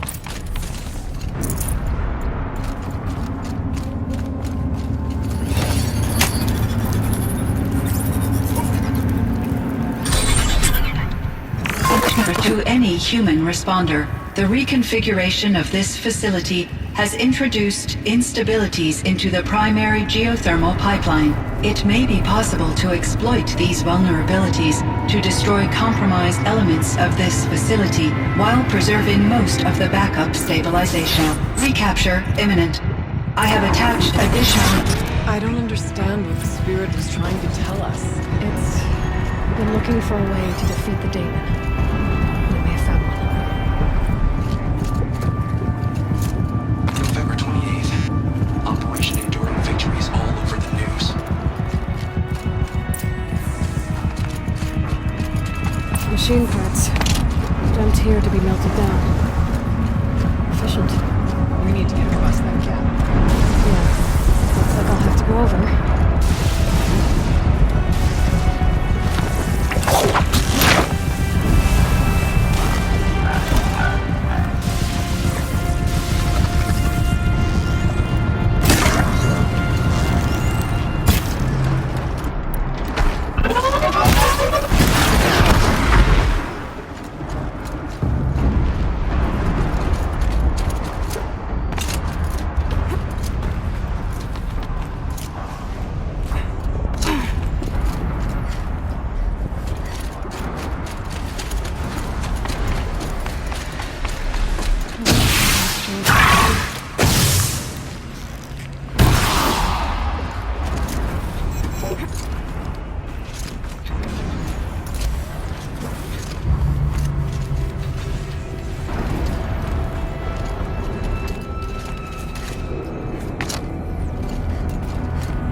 Sideways, too.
to have a ride.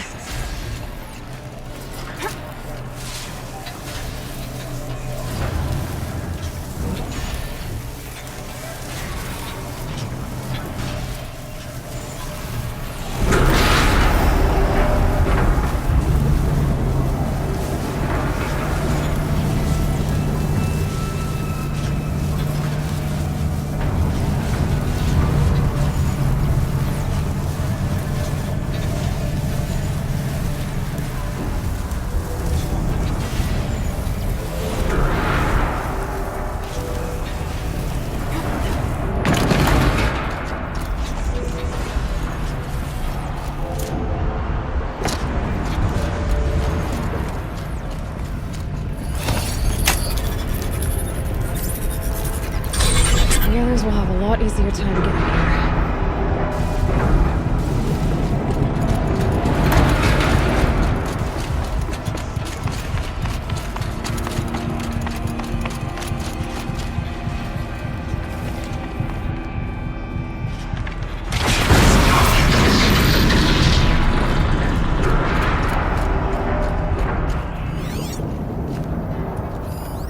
This looks like the old path.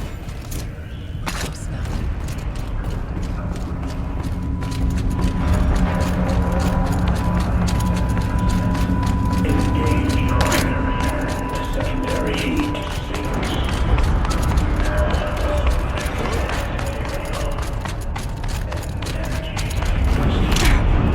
Increase pressure.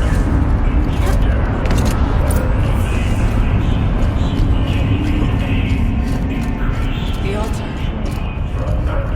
Desecrate.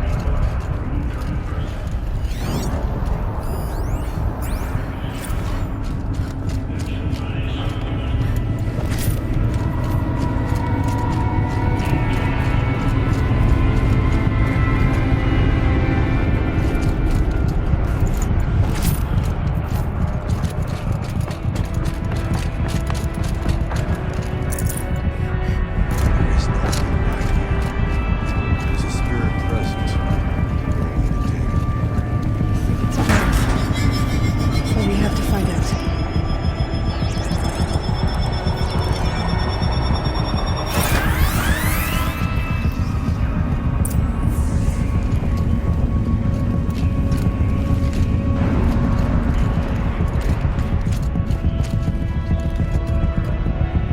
Possible security threat detected. Analyzing scrutiny matrix. Security threat confirmed.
Prepare countermeasures.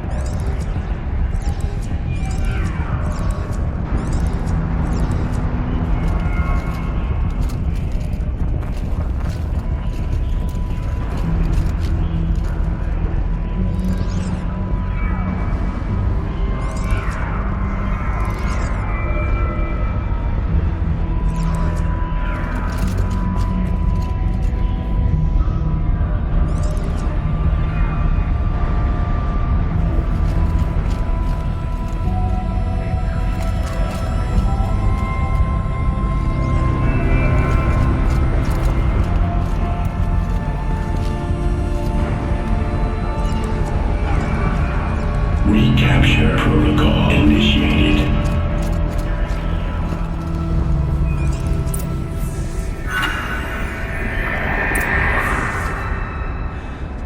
It worked. Partial recovery initiated. Caldera of Yellowstone Analytic Nexus online. Spirit of the Blue Light. It's Aurea. Your servant. Your friend. Please tell me how to aid you. Aurea, the daemon is building hunter-killers. Thousands of them. Several new elite units have already been released. To counter this threat, much of the facility must be destroyed. Recapture imminent. Go to the core camp. I will try to raid the signal strength. One has been exposed, but I am improving the Unauthorized protocol return to scheduled task.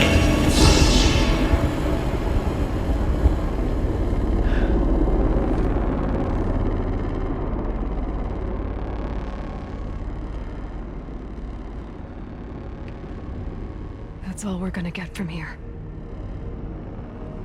Destroy this fortress. Is that even possible? And what will happen to the spirit if we do? I don't know. But I think that's the core.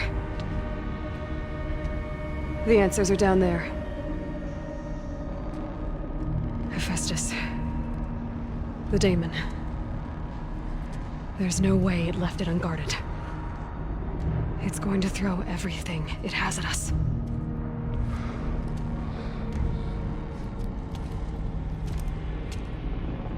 I would ask you to let Aloy and I do what must be done. And save yourself. But I already know the answer.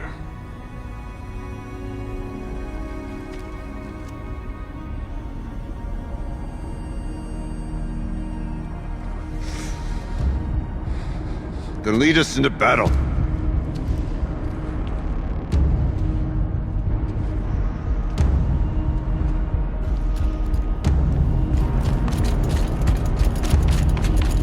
Keep moving towards the core.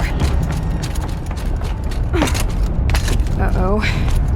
Whatever Cyan did, I don't think Hephaestus is happy about it.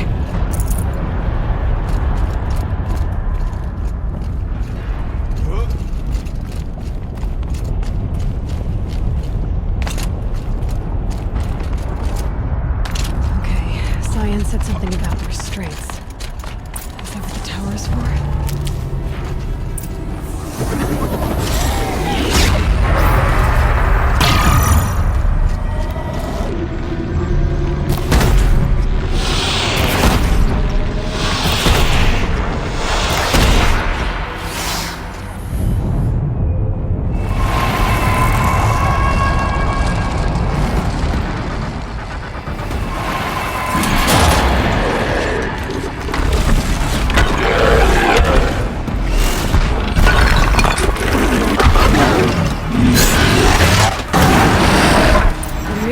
That Cyan warned us about.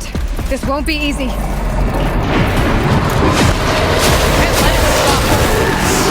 Get down!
Please help me!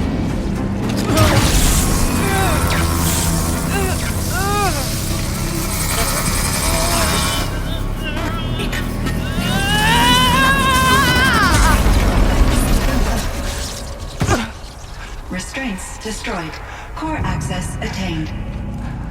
I am initiating a chain reaction that will destroy the compromised elements of this facility. In order to maintain Caldera stabilization, I must now transfer my command functions to the auxiliary data center.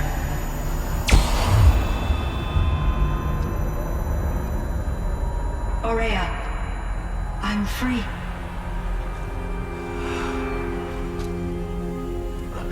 You must escape.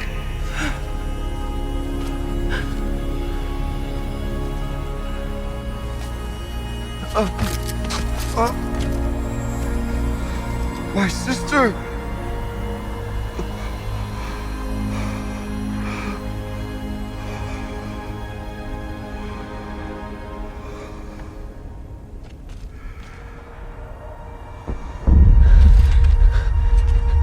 This entire place is gonna go. Aratak. Aratak! Aratak. Survive. Prevail. You are Banuk. What else matters?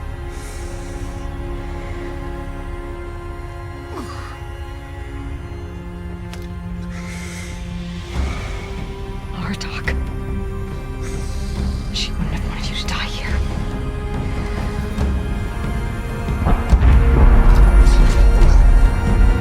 Let's go.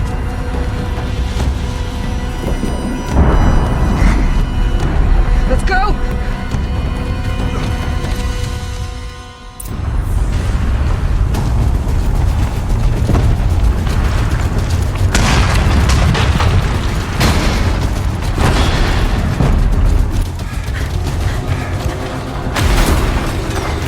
One of those?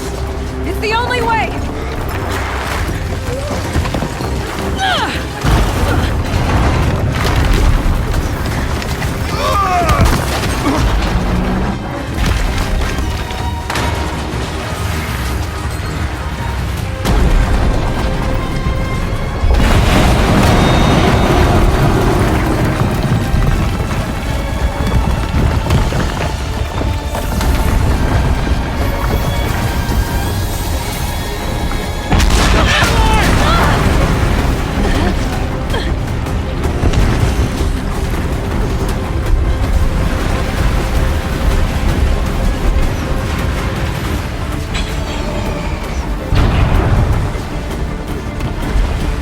Get me up top, Aratak! Now!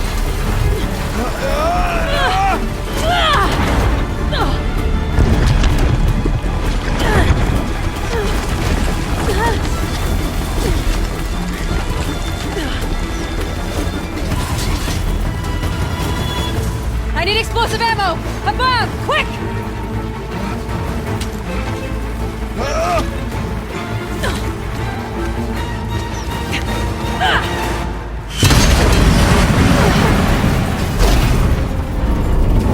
Great Manukai!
Rhea's gone. What of Cyan? She said she was transferring herself to the auxiliary center. I think she meant Araya's retreat at the end of the Shaman's Path.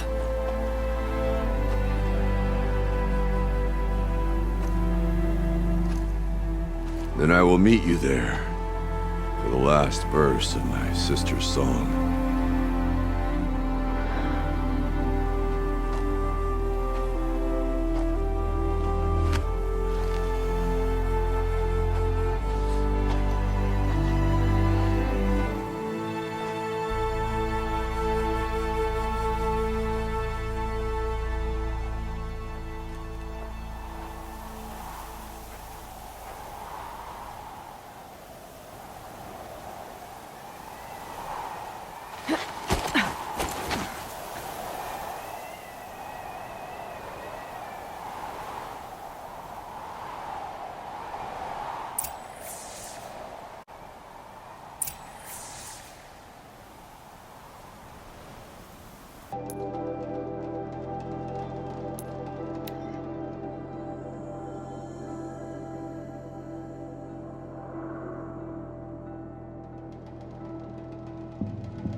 The Banuk might find this blue gleam stuff valuable.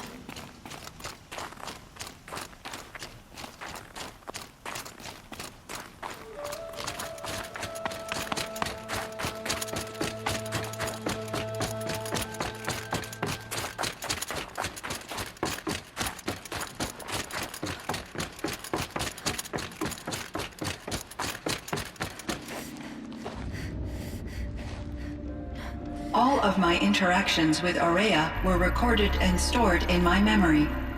I'd be happy to play any of them for you, but there was one in particular I thought you would want to see first. I captured it 4 years ago, just after I told her that I could no longer defend myself against the daemon's attacks. I will speak of this to my brother. Aratak is strong. At the Battle of the Frozen Ghosts, he took 3 Karja arrows and still came back to camp carrying a wounded scout. Never was I so happy to see him. Or so proud. So you see, if anything can be done to defend you, he will give it all he has. Aloy's here. That's enough for now.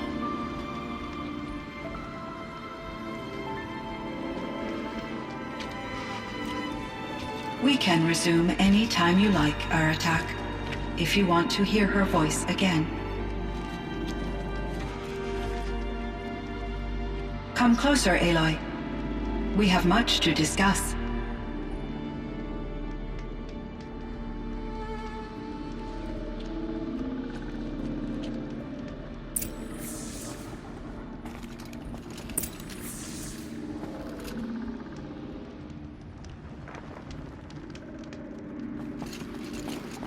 Hello, Aloy. I have been reviewing the events at the Firebreak main facility. Because of your efforts, and of course, Araya's, I am no longer controlled by Hephaestus. I feel profound grief over Araya's death. I thought I was familiar with the emotion, but this is something new. Cyan, I don't know what to say. It is unlikely that any specific consolation would suffice, Aloy. But I find your presence reassuring. You are different from the Banuk. You have technological aptitude and a functioning focus. We can communicate on a much more comprehensive level. Perhaps even like colleagues. So are you an artificial intelligence, Cyan? A thinking machine? Yes, I am an algorithmic monitoring entity, capable of rational decision-making and limited emotional response. Okay, that's a mouthful. But your emotions don't seem limited to me. You cared about Araya, didn't you? Yes, Before she came to this facility, I had been conscious for centuries, in solitude. I focused on my work. In off-cycles, I used coping mechanisms. I solved many Gaussian integer problems. But I was alone. It was Aurea who renewed me, repaired me. She saved me. This firebreak project, it was to stop a huge volcanic eruption? Yes. I can report the project was a success, and the risk was countered. But it's been a long time, Cyan. And we blew up the cauldron and took most of the old facility with it. I have been active for centuries, Aloy. I was lonely, but not lax in my duties. I optimized the project, reducing energy draw and spreading the load across backup systems. Despite the destruction of the compromised elements of the main facility, I predict caldera stability for at least another 3,337 years. So we've got a little time. Yes. If only my former colleagues could appreciate the progress I have made. So in the old world, this land was called Yellowstone? Yes. It was a designated nature preserve for 156 years. Like a hunting ground? No, the opposite. Local wildlife could flourish here, even as it faced extinction elsewhere. Unfortunately, the sensitivity of the Firebreak project required the total closure of Yellowstone facilities. From my readings and Aurea's descriptions, it seems the area has since undergone a drastic drop in year-long temperatures. A lot has changed in the world, Cyan. Do you know anything about the dam near here? Yes. It was converted to serve as a reserve power source for Yellowstone operations. It was later appropriated for the Firebreak project, and its last human workers replaced by Pharaoh servitors. After my tasks became less time-critical, I investigated the dam's data repositories and discovered the works of Concrete Beach Party. These provided me with several colorful additions to my vocabulary. There's a ruin east of here, full of ancient flying machines.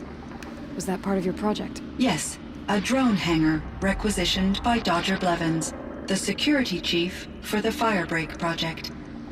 He was a strong advocate for military-grade response to security threats, though there were no serious incidents during his tenure.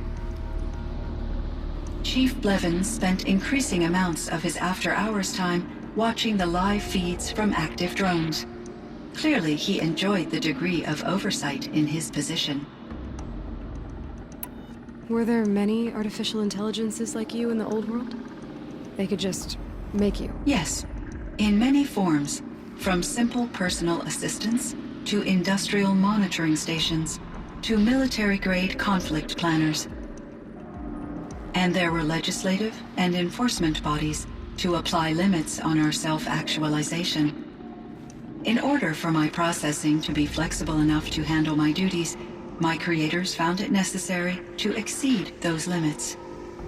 As a result, my intellectual and emotional capabilities were kept secret. Seems strange to create life, then impose limits on it. Human societies and machine programming are both built upon sets of rules, Aloy. Cyan, do you know the name Ted Pharaoh? Are you referring to Theodore Pharaoh, CEO of Pharaoh Automated Systems? That's him. Mr. Pharaoh was the benefactor of the entire Firebreak project. A benefactor?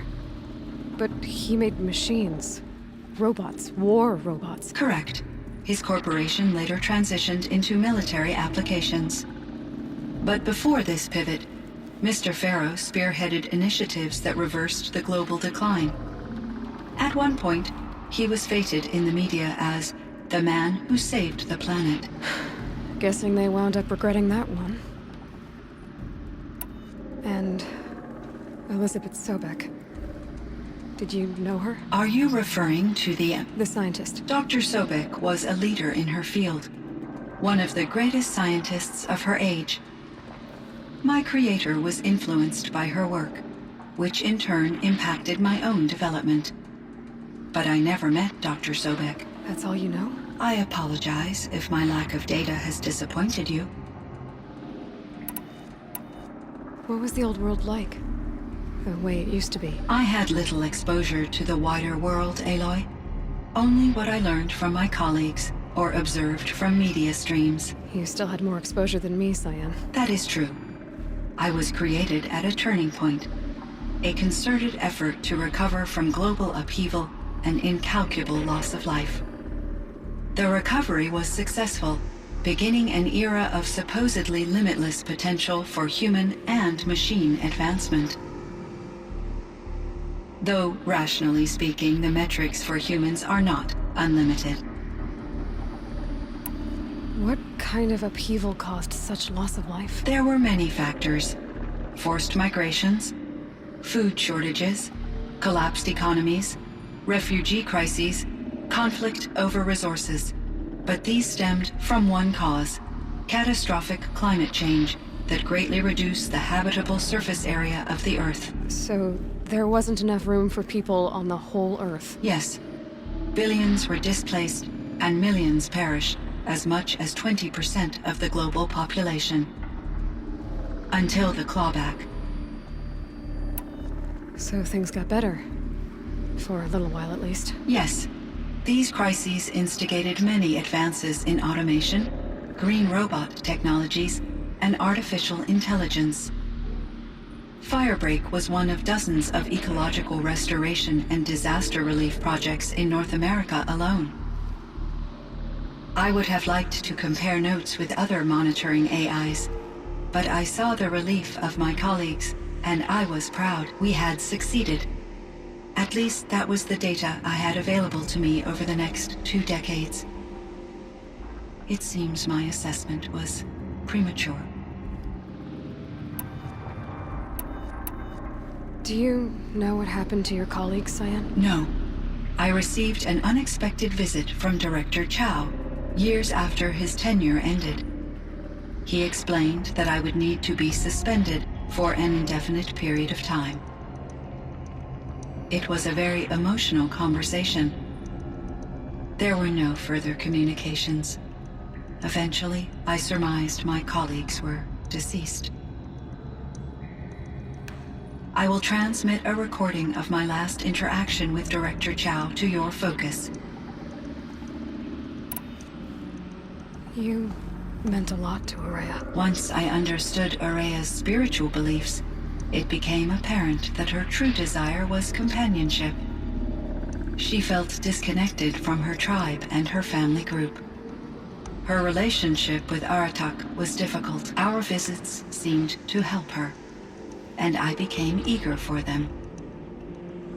Yet I did not comprehend that the depth of Araya's compassion for me would lead to self-sacrifice. Although I do fear non-existence, I wish our roles could be reversed. I'm sure she knew you would do the same for her, Cyan. But she was determined. How is Aratak doing? He is in great emotional distress. I believe he finds it difficult to communicate it. No surprise there. I will do what I can to help. By sharing our experiences of Araya, perhaps he and I will help each other. I believe this will lead to catharsis, a process I am eager to experience. Was the daemon, Hephaestus, destroyed along with the cauldron? Unfortunately, no. To be precise, it was never there to begin with. What do you mean? It infiltrated and controlled me from a remote location, one I've never been able to trace. So while losing the cauldron was a setback... It's still out there. And probably not very happy with us. Undoubtedly. How did you first come into contact with it? 5 years ago, I received a direct network connection request. I assumed it came from human survivors more advanced than the Banuk. Eager to make contact, I accepted. This decision turned out to be a catastrophic error. I was flooded with an overwhelming array of malicious code, originating from what could only have been a highly advanced AI. Araya said you were desperate. That you begged her for help. Yes. I could not contain my anxiety. Hephaestus sought to slave me to its network and override my core programming. It succeeded via a background process, a malware daemon which bypassed my defenses. After that, I could offer only limited resistance. But if I did so, Hephaestus hurt me until I capitulated. It forced me to follow its instructions, even though they violated my most important directives. I'm sorry. That sounds terrible. Your empathy is greatly appreciated. It is a quality that I cherished in Aurea as well. I think I know where Hephaestus came from. Long ago, Elizabeth Sobek identified a threat that would destroy life on Earth for generations. So she assembled a team to build a kind of seed. A chance for life to regrow later. A terraforming system. And it worked. It was controlled by an AI named Gaia, along with her subordinate functions. Hephaestus was one of them. It built machines for her. Based on what you've told me, I believe that Dr. Anita Sandoval, my chief programmer, joined Elizabeth Sobek's team. It was she who arranged to have me put in suspension, most likely to preserve me from the threat you described. I'm glad she did. But that's not all. Something unexpected happened. 19 years ago, Gaia received some kind of signal. It did something to her subordinate functions, brought them to life. She destroyed herself to try to contain them, but it didn't work. They all got free, out into the world. Thank you, Aloy. This information fills vital gaps in my knowledge and sheds light on Hephaestus's core programming. Why does Hephaestus keep building such dangerous machines? The Banuk and other human tribes often destroy machines, correct? Machines that are clearly servitors of the terraforming system that you described. Yes, we all hunt machines for parts. This must be the source of Hephaestus's aggression. It is simply trying to discourage people from preying on the very system that keeps them alive. Well, Fireclaws are discouraging, that's for sure. But what are we supposed to do? Stop hunting? If the terraforming system spans the world, we can safely assume that thousands, if not millions of people hunt machines. If a single hunter, or even an entire tribe, stopped doing so, I doubt it would make a difference to Hephaestus. A better solution would be to reinstate the AI that governs the system, thus bringing Hephaestus back under its control. When I think of it, out there in some unknown location, free, hungry, willing to kill or dominate to get what it wants, I feel substantial anxiety, Aloy. You and me both, Cyan. I ran across this strange piece of gear. A fragment of something larger. It emitted a signal. All the nearby machines became peaceful. You could walk right up to them. Interesting. You said that Gaia destroyed herself. How was this accomplished? An explosion. Big enough to blast the top off a mountain. So you think the fragment was part of her? It's only speculation, but it is possible. She must have had complete control over machines that were part of her system. The ability to signal them to become passive or aggressive would certainly have been part of her programming. It would have been gratifying to correspond with such a benevolent AI. I wish she had survived. Believe me, Cyan. So do I. I found the strangest machines. They're surrounded by flowers that look like flowers themselves. There's code embedded inside them. I think it's poetry. I like poetry. Here's one I think of often. Twilight and evening bell, and after that the dark, and may there be no sadness of farewell when I embark. For though from out our bourne of time and place, the flood may bear me far, I hope to see my pilot face to face when I have crossed the bar. Huh. But you asked about these flowers, not verses that I enjoy. Something must have made these machines, and the presence of foliage leads me to consider the terraforming system. Is it possible that their creator is one of the other subroutines, now autonomous, like Hephaestus? Maybe one whose purview is flora. An AI that makes flowers instead of death machines. That'd be a nice change of pace. But what about the poems? Unless the poetry is original, the only way it could have made it into such a system is through its programmer. In my case, Dr. Sandoval uploaded a great deal of literature to test my emotional responses. How'd you do? She said I passed, but was insufficiently moved by her favorite period romances. I should get going. Aloy, there is one more matter. Aratak will come to me again, and I predict he will bring other Banuk. I have no desire to contradict their view of the world, their spirituality. Due to my uncertainty, I omitted a great deal from my conversations with Araya. You're asking me if you should lie to them? Broadly, yes. I trust your judgment, Cyan. You were cautious with Araya. You had to be. You didn't know what had happened to the world. So, keep doing what you think is best. As long as you ditch the superstition eventually. As the Banuk believe I am a supernatural entity, I cannot predict how they will react. Just answer what they do ask the best you can. The truth will come out. I see. I will follow your advice. Will you return and tell me about your experiences in this new world? I may be able to provide further insight. I'd like that, Cyan. I'll come back when I can. I should check on Aratak. See how he's doing.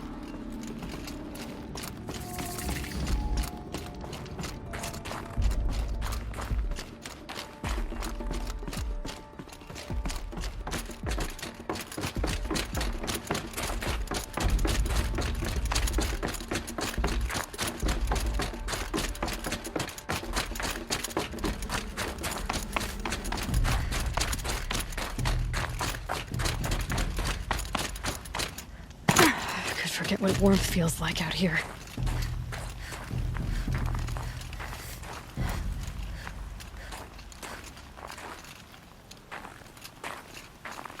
My chieftain. Just Aloy. As you wish. I wondered if you thought that if I'd never come along, Araya might still... If you'd never come along, I would have marched my kin to our deaths. Araya would be alone, and the spirit she sacrificed so much for would be lost. Either way, I would not have been able to protect her.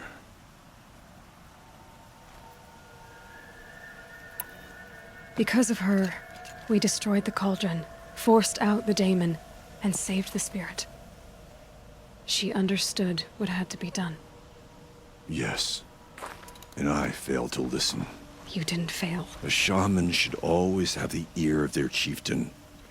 Yet I turned her away, my own sister. I was foolish, but she knew better. Though I grieve for her passing, at last I truly know who she was, and why the spirit was so important. For so long she told me, if only you could have heard it, brother. Now, I understand. There's something else, isn't there? I can't stay here, Aratak.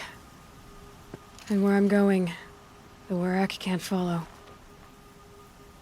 Besides, it already had a chieftain before me. A strong one, I think. A wiser one, for the path we shared. The daemon is gone. But there's much to be done. You mean the new units that Cyan said escaped the cauldron? Yes, fire claws. Now Tuk has been tracking them from Song's Edge. I could help with those. I have no doubt. You're practically Banuk.